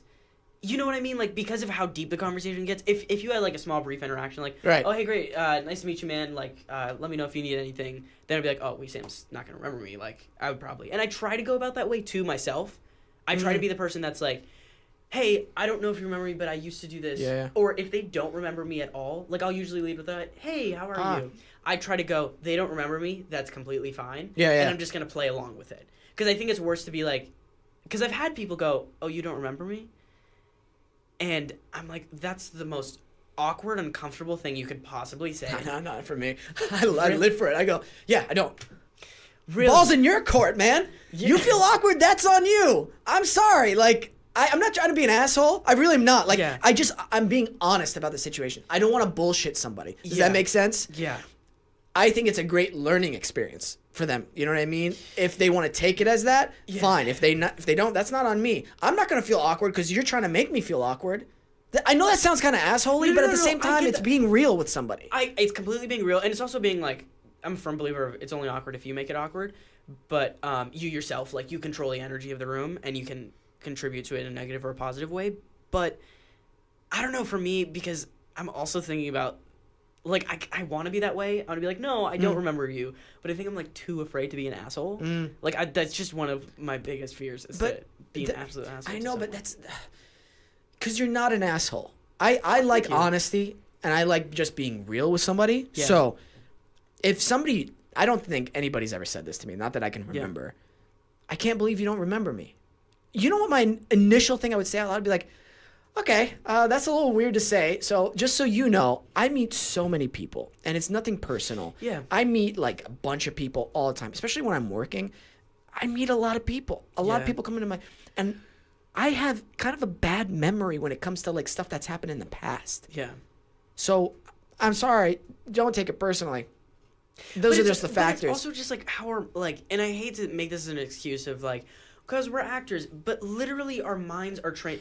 I've had moments where I literally will be like, over the weekend, I'll be reading a script for like the next episode of like BUNK'D or Jessie or whatever we'd be doing. And I'd be like, what? Like our regular sets that we've had for years, been like, wait, what does the kitchen look like again? Wait, what does this look like again? Like completely forgetting the layout because my mind is so much like so set on just like, okay, great, take this information, memorize it as quickly as possible, and then just get rid of it in the back of your head. And so like because I'm so used to that, and I'm so used to like such a, and we meet so many people on like everywhere all the time, events, meetings, auditions. Like we're like literally our industry is built off the fact of like we're just constantly in connection with other people. Also, if it's not like a major thing,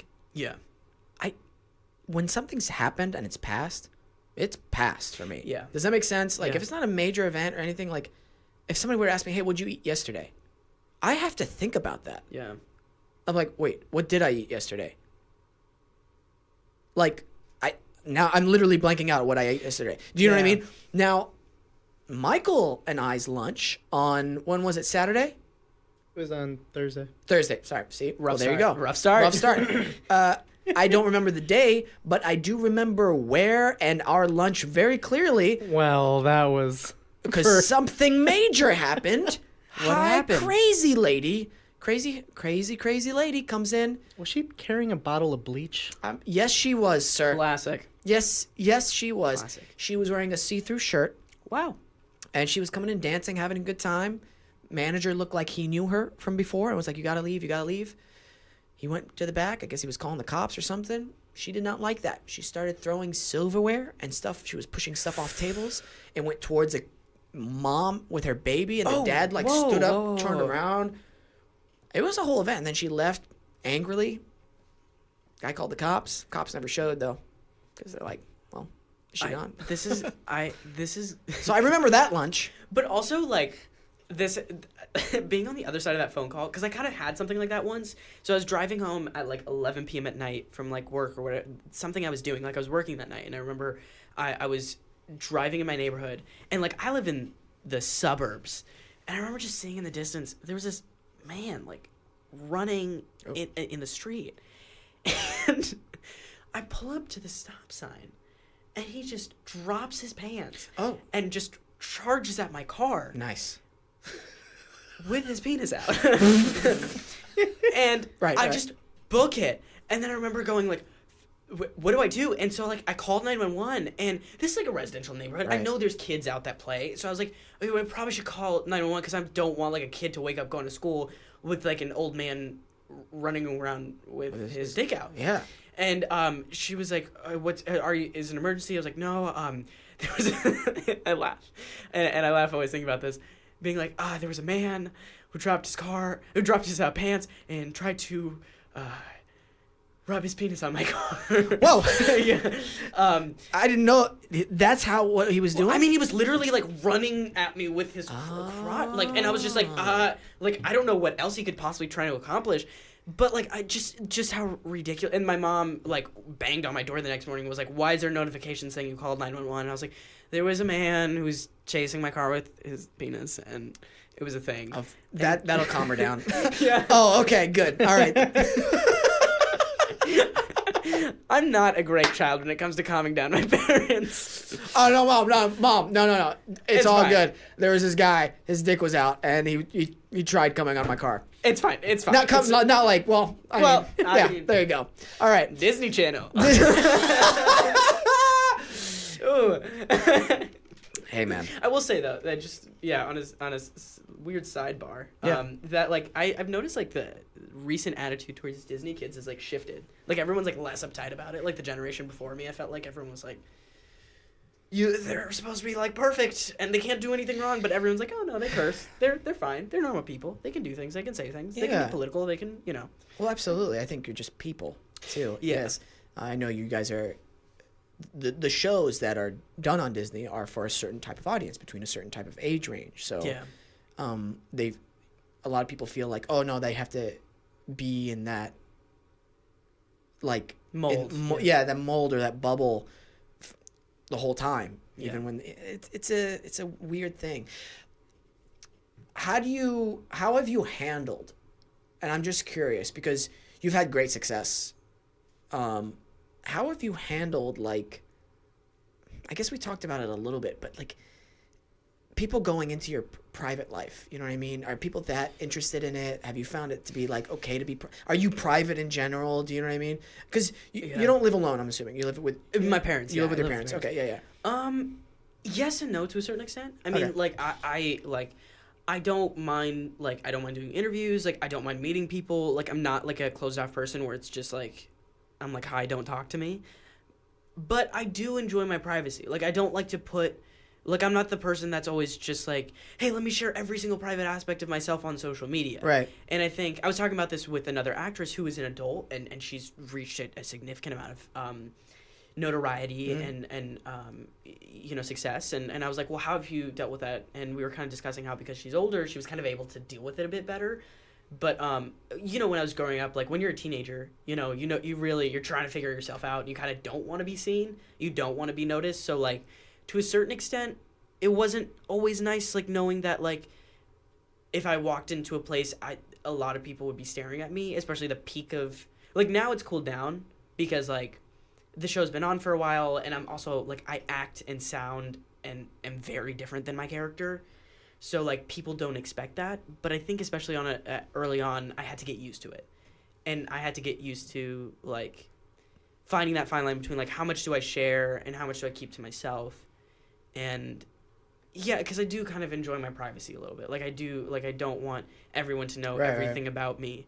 So I think that was definitely kind of like a learning. So you haven't really had any really intrusive moments or anything like that you had to deal with? I think we've had a few moments where we've had like a letter sent to our house or two, but nothing because I play like I'm the funny guy on the show, you know what I mean? So I'm like the guy that like parents are like, oh, I got that joke too, like you're funny, I like, you know. So but like for girls it's really bad because you just get a lot like that really like you land on like creep level. So they're more, and Disney Channel does such a great job of like providing great resources.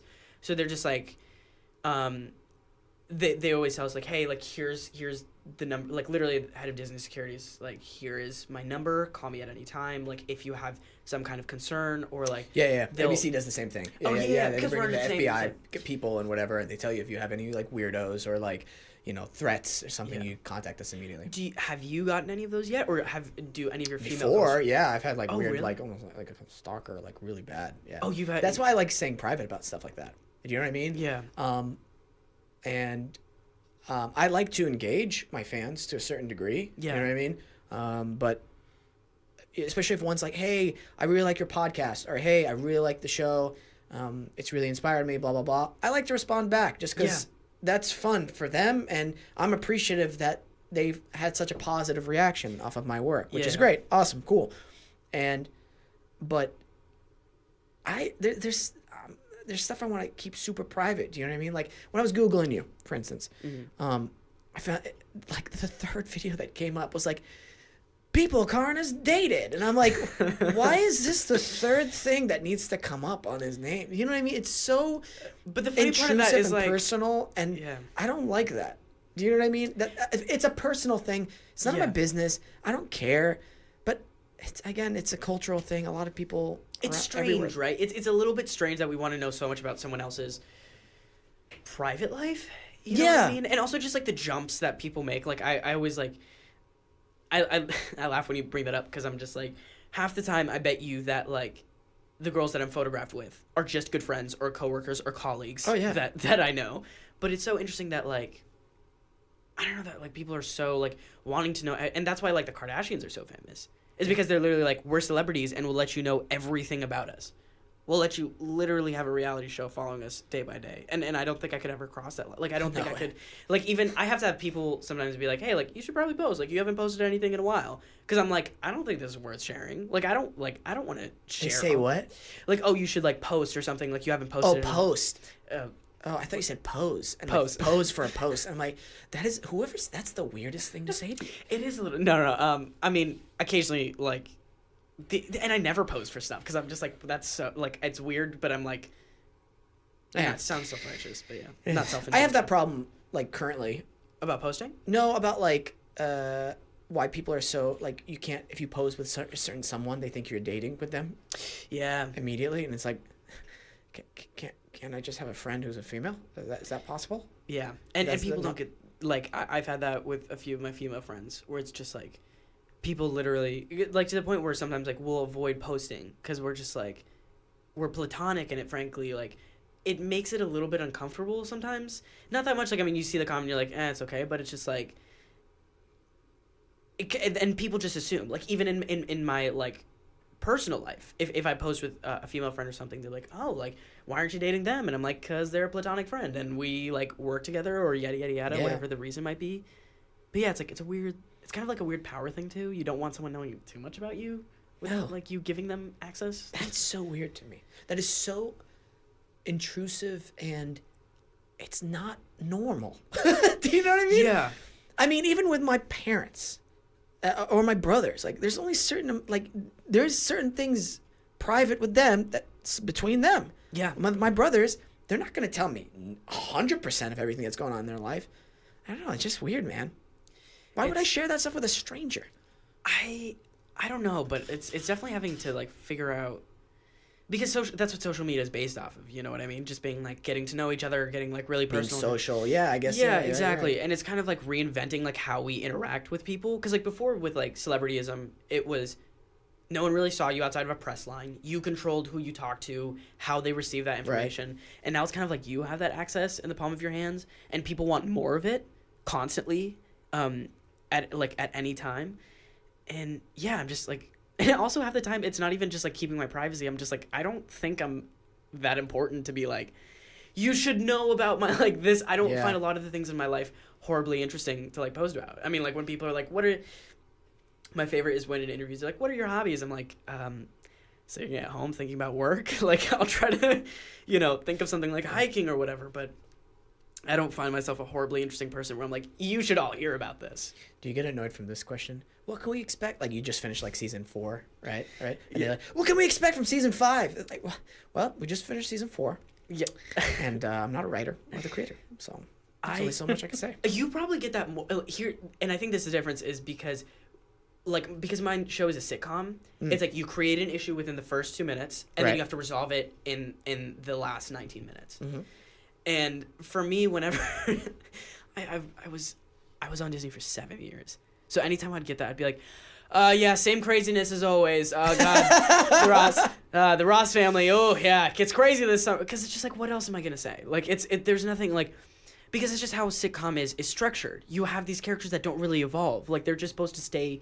Like I mean, if you look at Friends, no one really evolved in a drastic way. All the characters stayed very stagnant, and I'm sure in your show where they have these kind of arcs which change characters, I'm sure they want more of that. But yeah, like we don't have control of that information.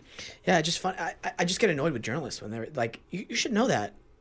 Do you know what I mean? Like if you've been like, but people don't get, like, we don't have, like, it kind of bugs me when people assume that as actors we have a mass amount of like power in situations, and we don't. Like a lot of the time I was like, it was only up until these past few years where I felt comfortable like interjecting my voice and being like, hey guys, like this is what I would like to do for the character, this is what I think would work. I think this is what, no guys, I frankly don't think my character would say this. I don't think this joke would work this way. And you have to build that up, because we're not getting there being like, you didn't show up the first day and go, okay, so I know my character, this is how it's gonna be done. Absolutely not. Not on a Shondaland show, that's for sure. Shondaland. Oh my God, I would be. Is it exciting or is it terrifying? Because I get nervous on any set I get on. Were you nervous at all when you first got on set? Dude, I'll be honest with you. I wasn't nervous, just excited. I've gotten to a point, and again, not in a cocky way, just no. really confident, and I'm ready to work. Yeah. I've got a lot of things, exciting things I want to try. The nervousness isn't there. I'm ready to roll. I've done the work, I practiced, whatever, rehearsed, and I'm ready to shoot. I want to get to that mentality, because I still have that, like, my friends and I talk about this all the time, but like fraud syndrome of being like, oh, I tricked the casting director again. Like I booked this. Like I don't know how I got this, but like I tricked them and they're giving this to me, and I hope I can make it to the end of this shoot and survive. But I want to.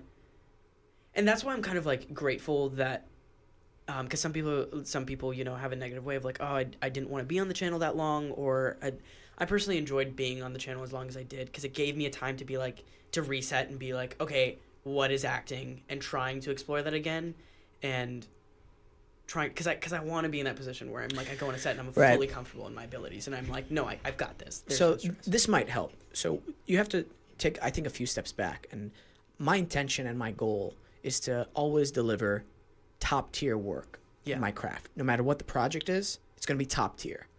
If this is the quality of work I put into a short film is going to be the same as if I'm working with Quentin Tarantino.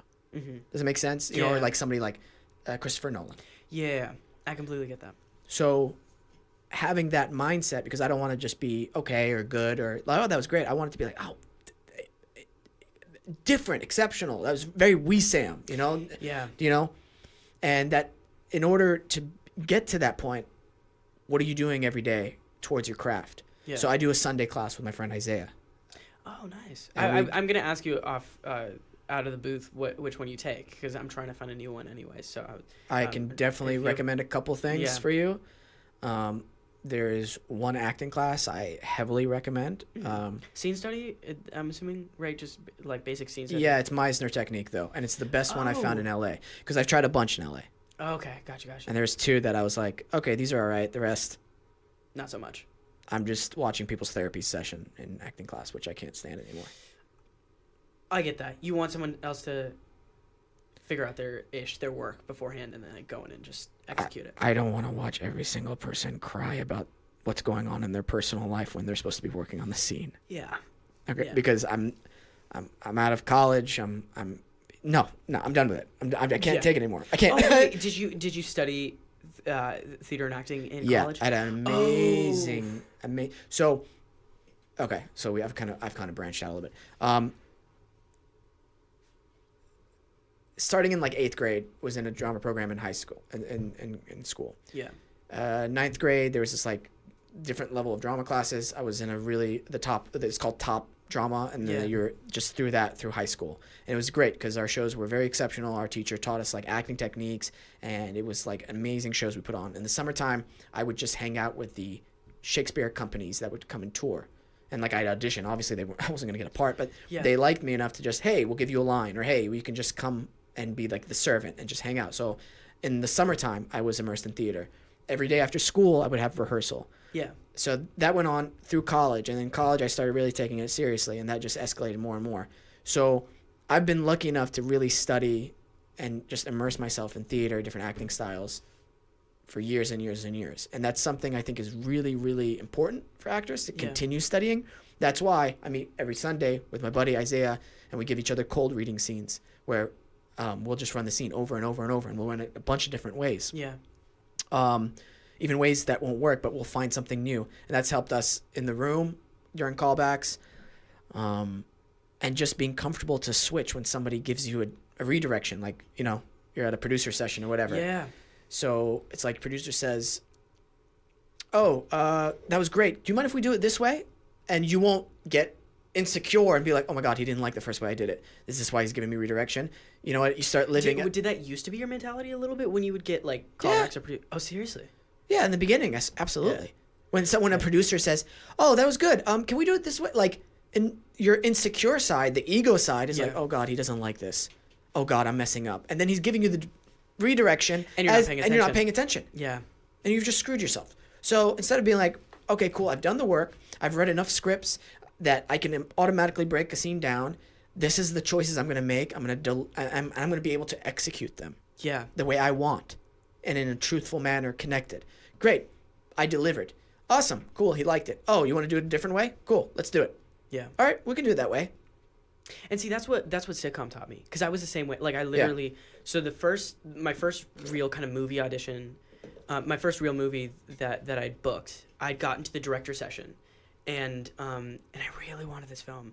And I remember leaving the room, and we were on a lot, and I just broke down crying. Oh, man. Yeah, no, I was 9, so I was like, Jesus, so young. Yeah, no, I was, I always have put a lot of stress on myself to, like, you know, be the best at what I'm doing. And I remember my parents were just like, hey, like, we're proud of you. Like, you've come this far. Like, this is still a great thing. And I was like, no, but he asked me to do it different ways, and I think I messed it up. And I literally had to have, like, a producer be like, kid, no, that's a good thing. And like when I went to sitcom, because I did it for 7 years, there's no messing around. Like you have kid time to deal with, and what people don't understand is like filming in general is hard. Filming a Disney show it's this whole new debacle in itself, because you have special effects, you have stunts, you have kids to work with, you have a bunch of extras on your show. Like shooting is a lot, and so when you're there, like you don't have time to mess around. You have someone going, hey, I need you to hit the instead of this. You're messing up this joke. You need to change that. Remember, pivot to this. Do that. Watch out for that camera. Watch out for that light. Okay, do that. Don't forget that. We're going to switch the blocking here. And you just go, okay, great. Yeah. Got you. So whenever I'm in a room right now, I'm always just like, okay, great. That's what you want. Think for a second how I can apply that and just execute as quickly as I can. Right. Because my mind just goes, okay, find the solution. Don't think about. And I think that also helps me be present a bit more instead of, because I've been trained that way to be like, just a machine to be like, okay, great, this is what you need. How can I supply that for you right now? Right. So like a mentality kind of thing. Like, again, why are you there? This is what you want to do, right? So be at the top level of your craft then while you're doing it. I don't know. That's always... but I think that's a good way to look at it. I think it's smart not to half-ass it. I was talking to a producer. We were in between scenes of this show, and he was a showrunner, and we were just talking, and I was like, look, my last project isn't going to be my best work. This isn't going to be my best work. My next project is not going to be my best work, because I'm always learning and I'm always evolving. But more importantly, I don't care what I'm doing. I want it to be the best that it can be. So if I'm doing Blue's Clues, it's going to be the best episode of Blue's Clues there is. Yeah. Like, I want to make sure it's the, the best I can provide, because I never great. want to like, I don't want to half-ass anything. You know what I mean? I like, my parents like always told me, they're like, look, whatever you want to do, like just be the best at it. Push yourself to be the best at it. Where does the nervousness come in then? I think it's because there is a stigma within our industry that's really changed a lot, honestly, but about Disney kids. Because, like, I remember when I got in, like, when you first get into Disney Channel, you're like, oh, this is great. This is an amazing gig. And it is. But a lot of, like, and I hate to say this, but there's a handful of Disney kids who have not made that jump. Because Disney Channel acting is its own kind of acting. Yes, it is. It really is, and you've seen it. I was a guest star on a Disney show. Oh, which one? You can't. I didn't do it. That's it. Oh, so you know my friend Sarah Gilman? I'm sure she kind of brunette, Yeah. long hair, glasses. Yeah. Really dope. But like, you have to retrain yourself to it, Oh yeah. and you have to kind of like I remember like my mom, both of my parents were pushing me to sign up for a scene study class. They were like, listen, take the time to study. You're going on to this spinoff. You need to learn how to act. Like you spent time on a sitcom. You need to like retrain your skills. You haven't had the time to like train in anything else, and I'm grateful for that, because I did like hunker down and go like, okay, like what am I doing? What am I trying to, what is acting? Because you have to retrain yourself out of it, and you don't realize when you're going into a room that not everything's supposed to be projected, that not everything's supposed to be like loud and crazy and energetic, Right. And also just being honest and genuine in a performance. Dude, I mean, we'll talk about it more off when we're done. Yeah. But it's weekly going to the class, and then daily on your own, just like reading scripts and then watching movies. And then what I like to do is sometimes I'll go search on YouTube scenes from movies, and I'll act like one of the characters, and then I'll act with the other person. Oh, that's brilliant. Yeah. So I'll be like trying to try new things Yeah. while they're acting, and just practicing that way, and just being focused and present enough to be like, okay, be in the moment, obviously don't act. And it helps too, because I'm just sitting there at my computer. I'm grounded. It's just me, comfortable. And so Isn't that so funny? In like closed doors, we can just, if it's just you and a pair of sides, or even just working off of a friend, and there's no camera, there's nothing, I feel like I can do my best work because I don't have anything else on my mind. it feels like that, yeah. But then sometimes you have to look at it again, perspective, kind of like coming full circle. Sometimes when I've done a theater show, I'll go, oh my God, like that was it. Yeah. That was it.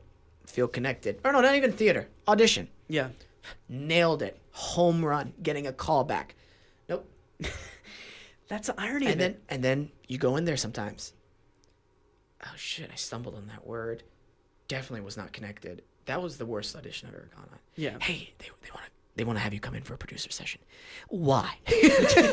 Honestly, that's I'm the same way, because sometimes like I'll go into things and I'm like really harsh on myself, and my managers know that, so they're like half the time they're like yeah okay like whatever it is, but when I do say like no, that audition went really well, but I also have to kind of deal with the thing of like I know the audition went well, but I also have to be real with myself and be like, I'm not gonna get a call back because I'm genuinely not made for this role. And I also know like sometimes like I'll read something and I'll be like, this is an amazing script. Half the auditions I've went on, I'm kind of the black sheep in the room, which I don't mind. Oh, really? Yeah. In which way? Because I mean, with all due respect, like frankly, I didn't know you were Syrian. I thought you were white. Oh yeah.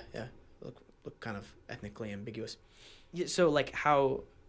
Which way do you stand out as a black sheep? Like really white guys, like in a room, a bunch of white guys. Gosh, yeah. So then you can tell really the difference. Right. Or like, it's like an Indian role.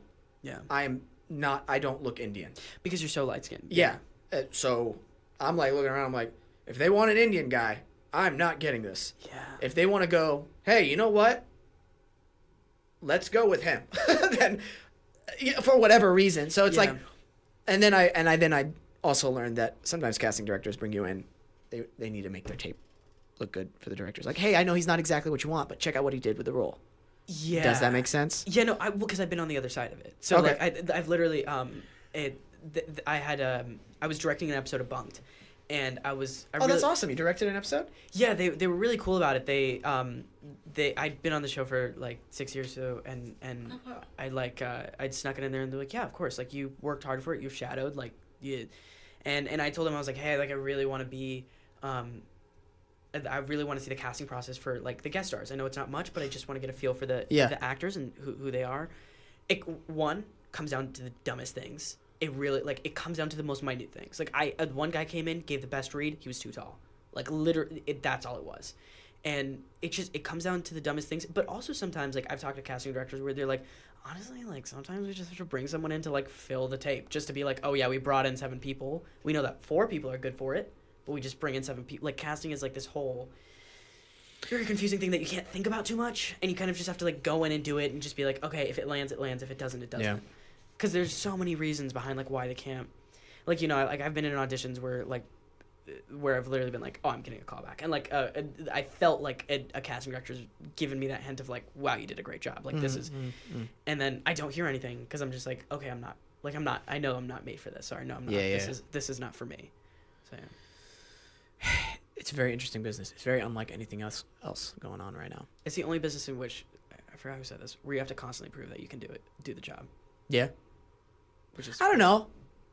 I feel like that's most jobs. You can't just show up after being a doctor for like a year and be like, oh, that's very true. I mean, yeah, that's very true. But it's like, imagine getting a new patient. But like getting a new patient every time is just like, yeah, but like, show me your diploma. Like, you know what I mean? Like, if a doctor walks into a room and I like need to have surgery, he's like, hey, this is what's gonna happen during the surgery. Yada yada. I'd be like, yeah, but can I see another surgeon too? Like, you know what I mean? Like, if you're taking a year break, I'd be like, yeah, homeboy. Like, do you have a tape I can take a look at? A demo reel? Yeah, I just want to see how you. But you get what I'm saying? Like, it's the only one where it's just like, literally, a casting director can hire you, can be like, you're amazing. I hired you for this other job, but like, I need you to come back for like 6 rounds of auditions. I guess there's very few people and actors, and just literally a handful who just don't audition anymore. It's just direct offers. You know what I mean? And then those are the people who really don't. But even then, you have to prove yourself by doing the work well. And I think that's scarier though too, because I think the stakes just change. I think we're always in a creative field. We're always just constantly climbing one mountain and then being like, oh, there's another mountain that we need to climb. But like, if you look at, for example, like Chris Pratt.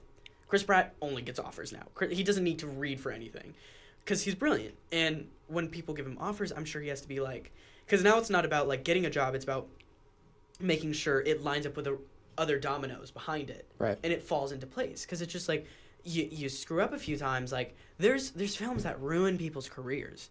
And there's films that don't make a difference. And whatever it might be, it's like you're just fighting a different battle. So instead of like fighting for the job, you're fighting to keep your career alive in a certain way, and making sure like that's why you hear so much about like Kristen Wiig said like something about how she hadn't taken a break in years because SNL kind of like forced her to work like 5 days a week, and then on the weekends she was doing other things and prepping other things, and she'd never really taken a break. But that kind of forces you in that position because it's just like, great, I don't want to stop this.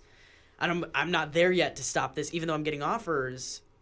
I can't stop and take a break. I need to keep this train moving. Yeah, it's. I don't know, man. If I would have known, like, what the business really is before I got into it, I might have changed. Really? Yeah.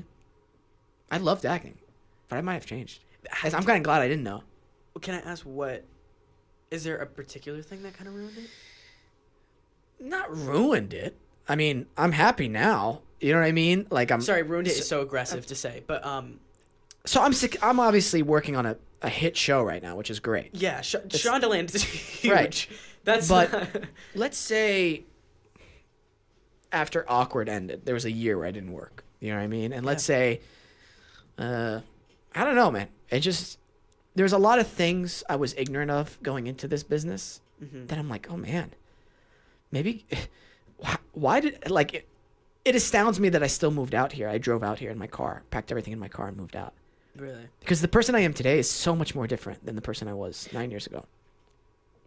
Or 10 years ago.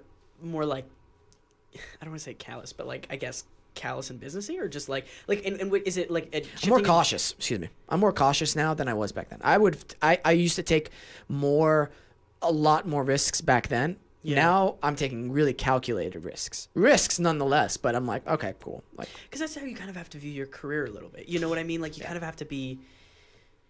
I feel I didn't calculate it as much as I should have. But in which way? Because I felt like you kind of had like I mean, looking at your career, I think, And frankly, I would love to be in your situation where it's like you studied for this long and you keep studying and you feel confident enough. You feel confident in your skills where you can like go into things and be like, no, I have a seat at this table. I know I can do this.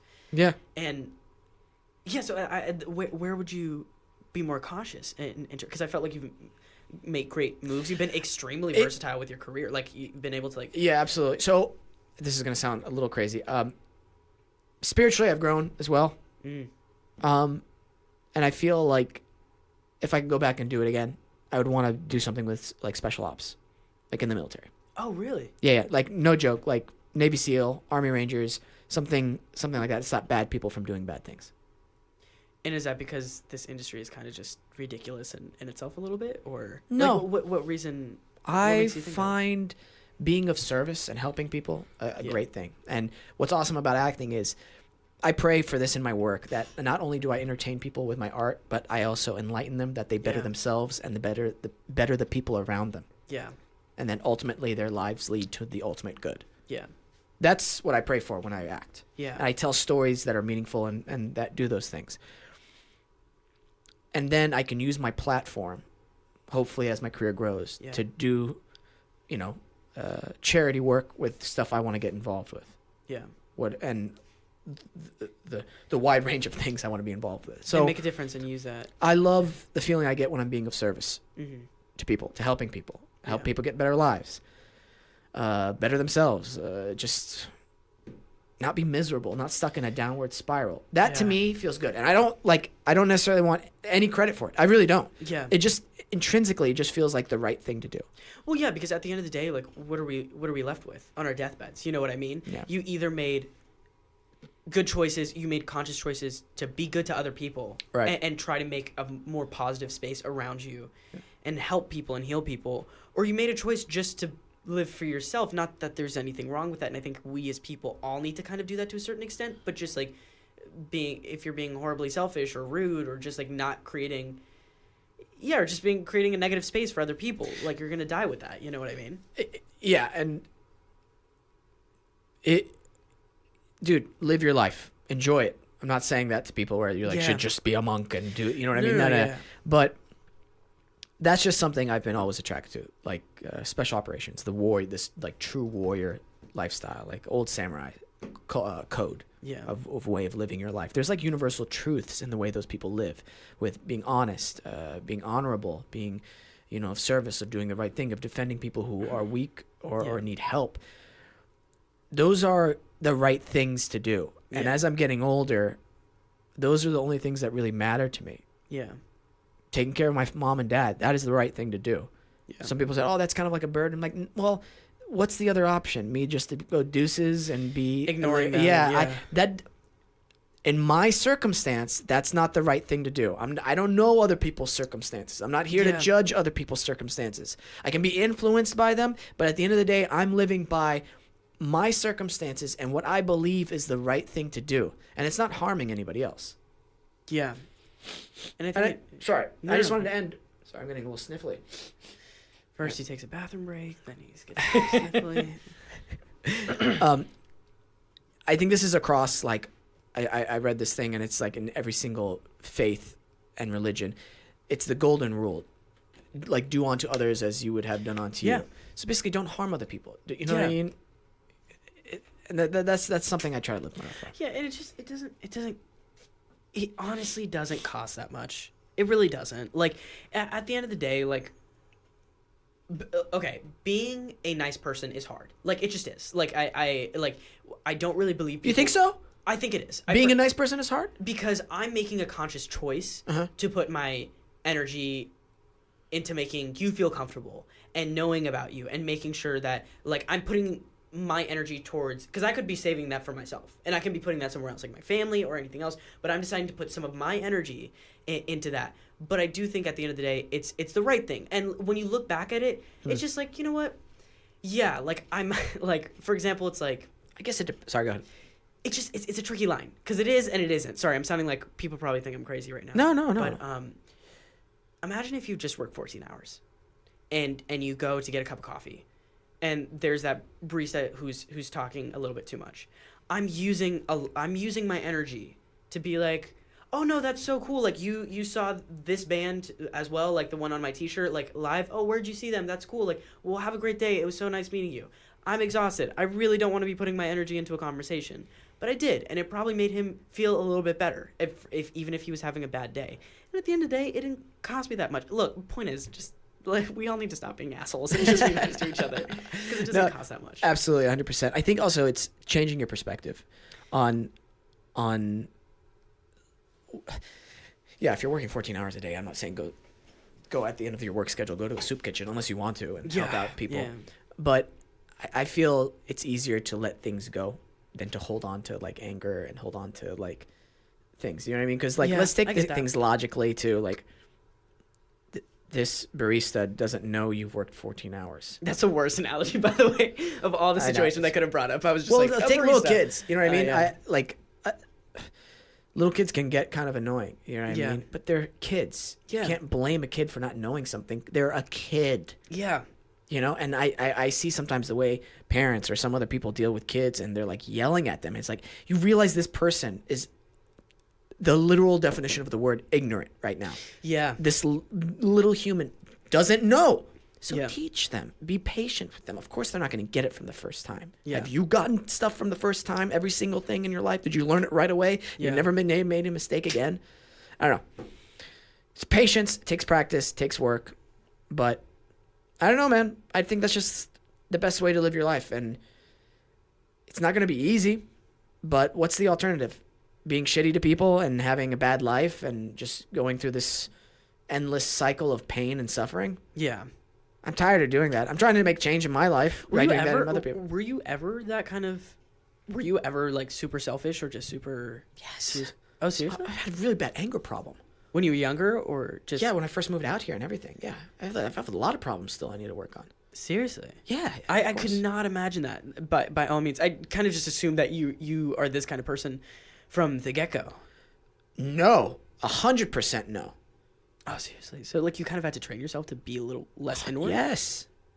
Yes. And it deals with one of the main things that happened to me, one of the key shifting points in my lifetime.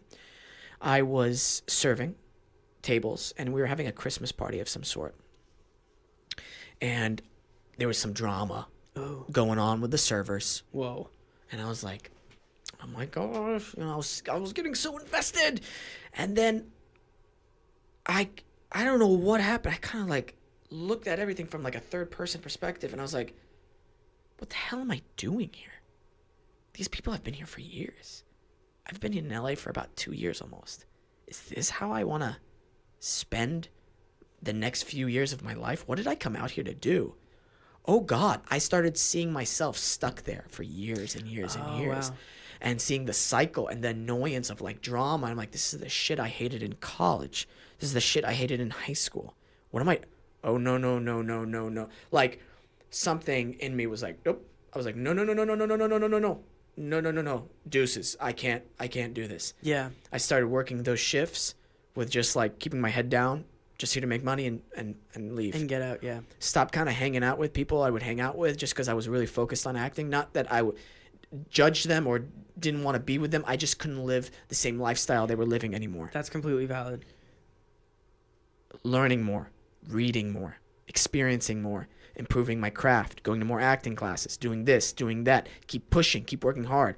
All of a sudden, when I started doing that, boom, booking. Yeah. First few bookings, I was like on fire. Yeah. Then I like plateaued. Then I had to reach that next level. And then it's like, okay, cool. What do I need to do to get there? Took the steps that were necessary, reading more.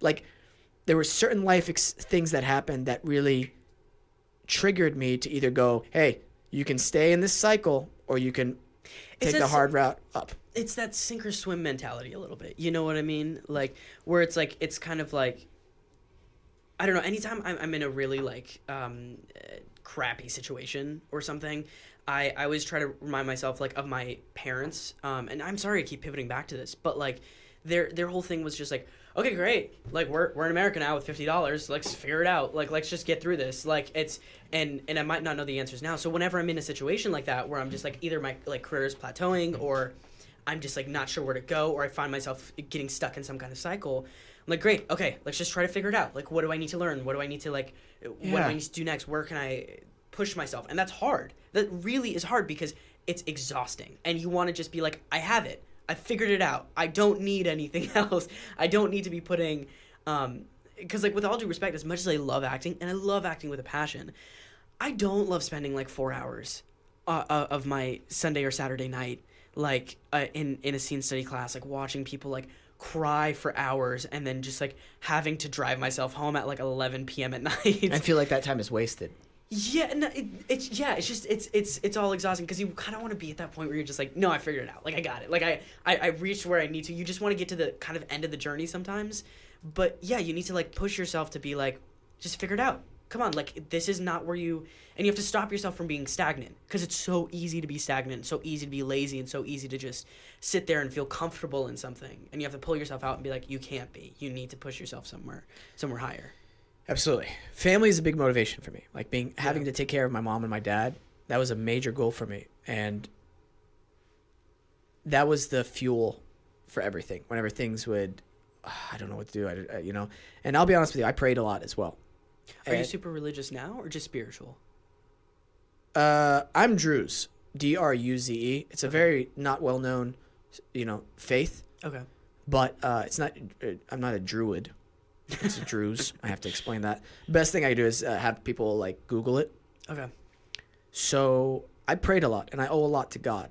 I really do, and a lot of what I'm blessed with, I feel like undeserving for because it's just It's such an I have such an amazing life. I'm surrounded by such amazing people, and I experience incredible things in my life and wisdom, and I really truly want to give everything that I've experienced back to people and hope that they have great lives as well and great success, and that they better themselves as humans and they don't suffer as much. Yeah.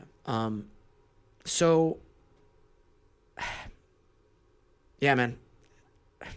I don't even know where I was going with that. I forgot the question. I just got lost in my thoughts. I'm lost like with you in the same boat because we're exploring such a very interesting tangent with being like selfless and learning how to.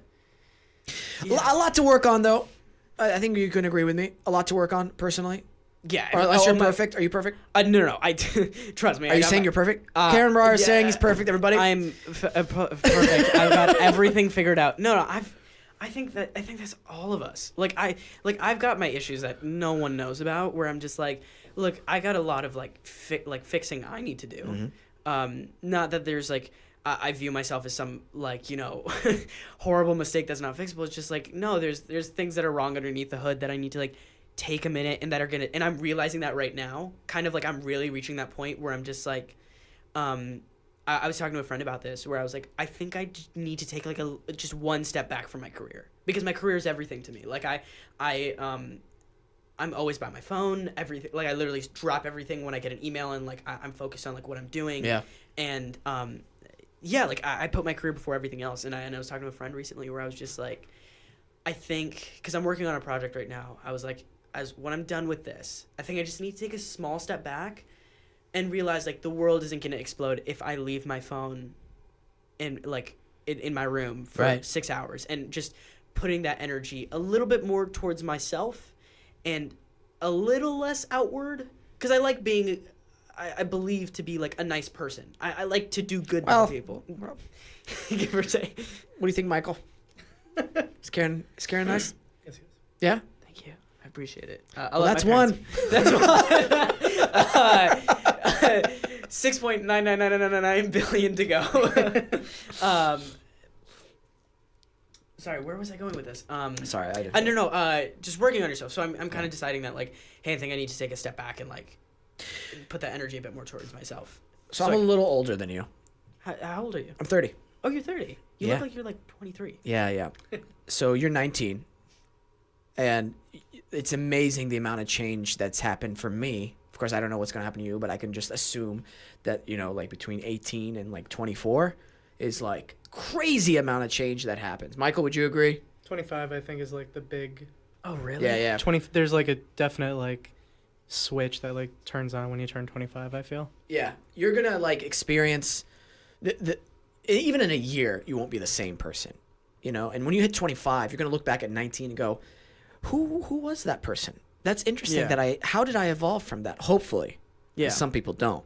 So Oh yeah, I'm big about like the self-awareness thing to like an unhealthy point sometimes, where I'm just like, I think it's very important, when you're going into anything, like particularly arguments, is to be self-aware of yourself and know that like where you do wrong and where you do right, and knowing how you can adjust that as you go. But is it like reality hits a little bit like life, or just like you evolve as a human being and how you perceive the world? everything changes. Why does that make me kind of nervous? Because I'm like I said, one of those people Because where you don't know what it's going to be like. I think it's up to you whether you decide if it's going to be a positive change or the same change or an even worse change for you. Yeah. I think the best thing that's helped me was life experiences. Those are the biggest things. Experiencing tragedy, experiencing dangerous situations where I'm like, oh shit, I could see myself in this person's shoes in like a few years if I don't change something. Yeah. And then here's a good tip I give a lot of people. Look at really successful people. Like make a list of like 20 successful people. Find books that they've written or books written about them. And you'll start noticing common themes, common universal truths that are mentioned throughout each book. And you go like, holy shit, this guy talks about the importance of discipline in this book. And then this guy talks about discipline in a different way. And then this guy talks about discipline. This guy talks about doing, working hard in your craft. And that's a type of discipline. And you're like, oh shit, I got to have discipline in my life. Yeah. That's a common theme. Okay. How can I apply that in my life? Yeah. Stuff like that is going to help you get to that next level, that next plateau, and then you get to the next plateau, and so on and so forth. No, I'm trying to figure out what the next, because it seems foggy right now, and I'm trying to figure out what the next plateau is, because I think I work really hard to like keep my ish together, and I try really hard to like be an adult and try to behave as such, because I work in an adult world, you know what I mean? Mm-hmm. And I try to be that way, and I try to be mature, and I try to be self-aware. So I'm kind of trying to figure out what the next the next jump is. Personal question. Yeah, go for it. Ask away. No, just between us. No. And the people listening. Do you want to live by yourself at a certain point? Yeah, I had that experience. So when I was filming Pacific Rim, I lived by myself for like 3-4 months, in Australia, and then and I loved it. I'm a very independent person, and I love having the support of my family, but I think I can do really well by myself, and I work better that way, kind of like on my own when I do things for myself, because it's kind of like, it all started with like this industry, because I told myself at a very young age, like, I'm not going to be that 18-year-old that doesn't know anything about his career and is kind of just like, whatever, like, I guess I'm here. I was like, I want to know the inner workings of my career. Like, I want to know, like,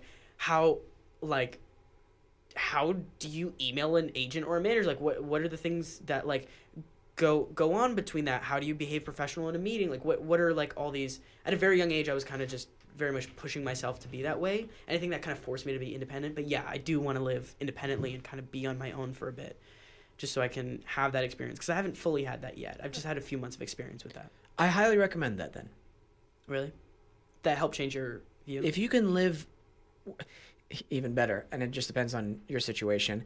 If you have a trusted person that you want to live with, like a roommate, like a good friend, you can go that route, or you can go, hey, I want to live in a studio. I want to live super minimalist. Yeah. You can get one bedroom, depending on your financial situation. Highly recommend. When you live by yourself or you get like a roommate, you're out of the parents' home, it's just different. You start being more aware of yourself, Here's the thing. When I go back to Oklahoma, I'm, seeing my parents and stuff like that, I'm not comfortable. I'm not, do you know what I mean? I'm not in my, I'm comfortable to a certain degree, but like my routine that I like to do. Yeah, the routine. Yep. That's what it is.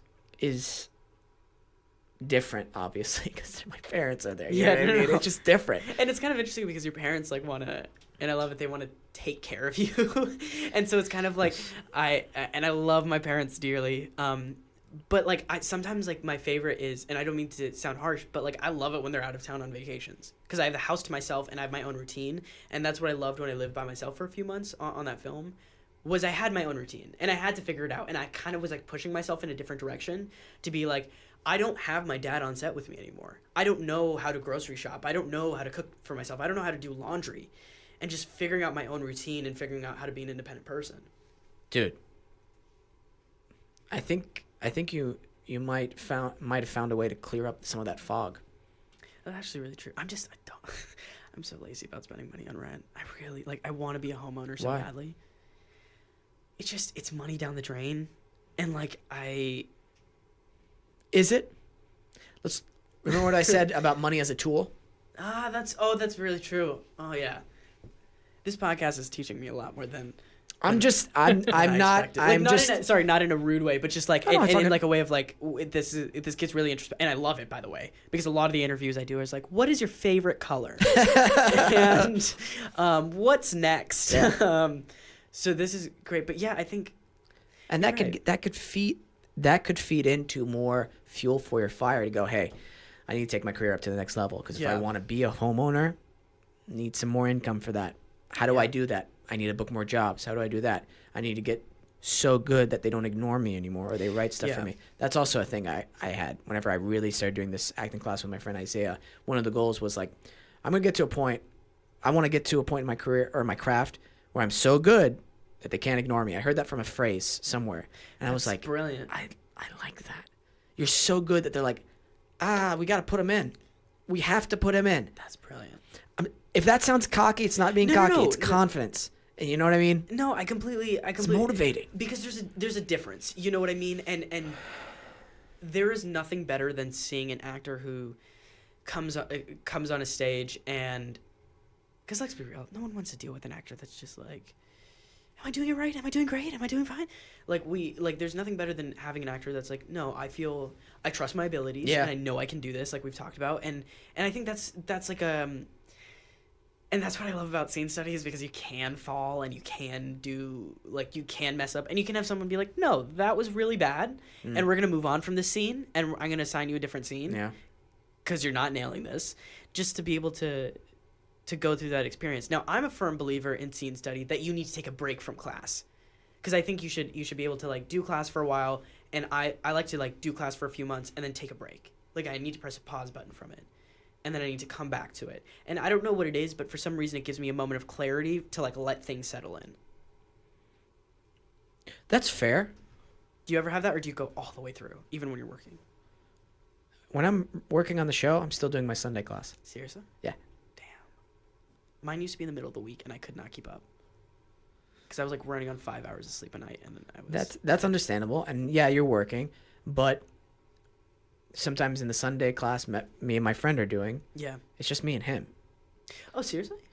Yeah. It's not like an actual, I pay money to go somewhere, because we had tried a lot of places around town and we were just tired of the same thing. There was one class, I'll recommend the class that I think would be really beneficial if you want a class. But the thing is, we're both honest with each other. We're both very talented, and we've been working for a while, and we know when a scene isn't working and we know when it is working. Yeah. So we'll have coffee. We'll talk acting. We'll talk about what happened, strategizing, crazy auditions, whatever. And then I'll give him the scene I picked out, or he'll give me the scene. Mm-hmm. We'll go to a quiet office space of a coffee shop that he manages, just me and him in the office space, and we'll run that bad boy over and over and over and over and over again. We'll try new things. We'll try it this way. Be like, something's not working. Let's change the pacing. Cool. You know what? I'm going to just be an asshole. Even though the character's not an asshole, I'm going to try doing it like I'm an asshole. Just to flex it and see how it moves and how it stretches. Exactly. So that parallels fighters who I admire and are world-class fighters and athletes. They'll switch up their training. They'll do crazy stuff. They'll do things that you wouldn't expect to do. So, highly recommend that. Yeah. Wow. No, that's really... It's honestly really inspiring how motivated you are and how great your work ethic is. Because seriously, a lot of people in LA don't... There's so many people in LA who don't have work ethic.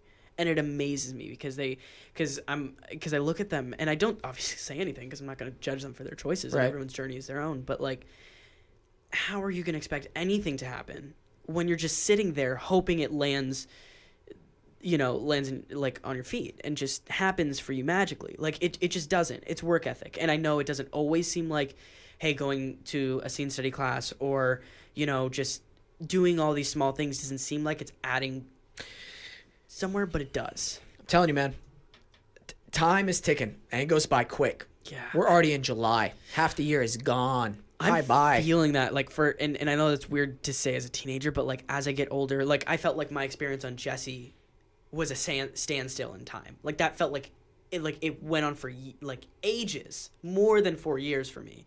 And then as I get older, it goes by so quickly. So quickly. And it gets quicker and quicker and quicker. One of the best pieces of advice So I'm I going to heard, have an anxiety breakdown later. I'm kidding. if it triggers you to be better, then that's great. No, but I think it is. Good. You know what I mean? You need that push in your life. You need that drive. Best piece of advice is by Cameron Haynes. He's an ultra marathon runner, and he's a master bow hunter. Wow. An archer. And one of his things he says is, nobody cares, work harder. That's brilliant. It's very straightforward. Yeah. It's right to the point. And it's true. The world's going to keep turning, whether you want to work hard or whether you don't. Yeah. And for me, I want to take care of my parents. They're getting older by the day. They have more problems, more physical problems, more ailments. My dad broke his spine recently. Oh, my God, I'm so sorry. Yeah, he's rehabbing great. He's healing, and everything's going great. But time's ticking. Yeah. It's that sink or swim mentality. And Absolutely. I think everyone's got to have that to a certain extent. Like, you can't just... Or else there's no point. You'll just coast, dude. Yeah, and you just find yourself in position... You're going to find yourself complaining about being in a position you don't want to be in when you forget that you subconsciously put yourself there. That, like, you've... Yeah, I'm sorry, I'm, like, running in circles, but you just No, gotta, it's like, all good. You just got to kick yourself and just be like, great, figure it out. Like, it's the same thing, like, and I think, once again, being on a show really helped with this a little bit, is whenever, like, I'd feel down, like, I still went through the same experiences every teenager did. Yeah. But I had to get up and I had to go to work and I had to memorize a script and I had to learn that, where I couldn't always sulk in my own pity. I had to be like, great, have a quick pity party and then, like, get up and do your job. Yeah, so you didn't go to like a regular high school then or anything like that, right? No, so I went to school up until 6th grade and then I went to homeschool and I just finished school on set. Oh, cool. So Do you have any college plans or anything? I got into NYU for drama, and I deferred, and then I just decided to reject the acceptance because I was like, I think right now is too much of a transitioning point in my career to take 4 years off, and I know some people do really well with taking 4 years off, but I just did some thinking, and I just felt like right now it's not for me. Right. And maybe you have a different perspective on this, and I'm curious to see what you think, but I feel like I can learn a lot more while working and also taking a really good class than I would disappearing and spending $40,000 a year or so, taking a... There's definitely benefits of certain drama departments. I don't know what NYU's drama department looks like right now. I don't know. Yeah. But man, there's a few books. Not shitting on it or anything. But, No. You are. No, I'm kidding.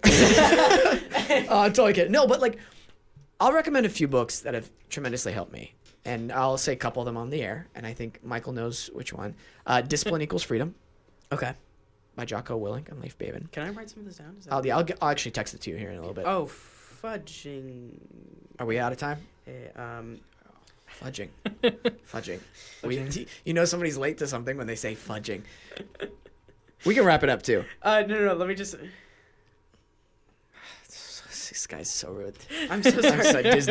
Disney stars are all the same. Man. I'm totally kidding. No, we're all horrible people. No, I'm sorry. I had scheduled lunch with someone. They're like, "Hey, I'm here," and I'm like, "I'm sorry, I'm running late." But they're like 5 minutes away, so I'll be fine. Oh, okay, cool. No, we'll wrap it up. But Discipline Equals Freedom and Mastery. Okay. Those two books were tremendously helpful. And there's a few other ones that I'll I would really love that. I mean, it's really cool to hear your experiences because, like, I'm always trying to ask people who have, like, gone through this ahead of me to just to know what they've learned from it and what they can pass on. Because, like, when I'm, like, because right now I'm in that limbo where I'm just like, I don't really know what I'm doing and I'm trying to figure it out. But knowing, like, what's the best way. And it's nice to know that, like, from you being like, yeah, make yourself uncomfortable, do shit that you wouldn't do, and... force yourself to learn and force yourself to get uncomfortable. 100%. Yeah. And as an actor, you're supposed to be imitating life, and the more life experience you have, the better you're going to be, hopefully. Yeah. Exactly, because it's weirdly like a well. Like I was literally talking to one actress, and she was just like, honestly, Karan, she's like, sometimes I just go out and hang out with people because I haven't had anything to like weirdly source off of in a while. Yeah. Like I just sometimes need to experience life. I need to like fill myself back up with life and what's going on. Yeah. Karan, absolute pleasure having you on, man. Yo, thank you so much for having me. We'll have you back on soon. I would. So next week. Next week sounds good. I know there's something you can't talk about. What projects can you talk about, or anything you want to plug before you head out? So unemployment, which is going great. It's a show? No. Yeah, no, it's we're all on it constantly. No, I just finished. So I'm finished with Bunk'd a few months ago, and we're airing that right now. Great. And then I'm gonna be real with you. Right now, I'm just working on a movie that's low key. Cool. And I'm kind of just like getting my footing in Awesome. the world and figuring out what's going on next for my career. What about you? Do you have something plug away? Flipping it back on you. For the people, baby. We're filming in August. We're coming back in March. You mean we the people? Get out. No, that's a movie. Dude, thanks so much for coming on the show. No, thank Absolute you pleasure. so much for having me. This was amazing. I hope I haven't been the worst guest yet. Nope. Isaiah Adams, worst guest ever. All right, we're out.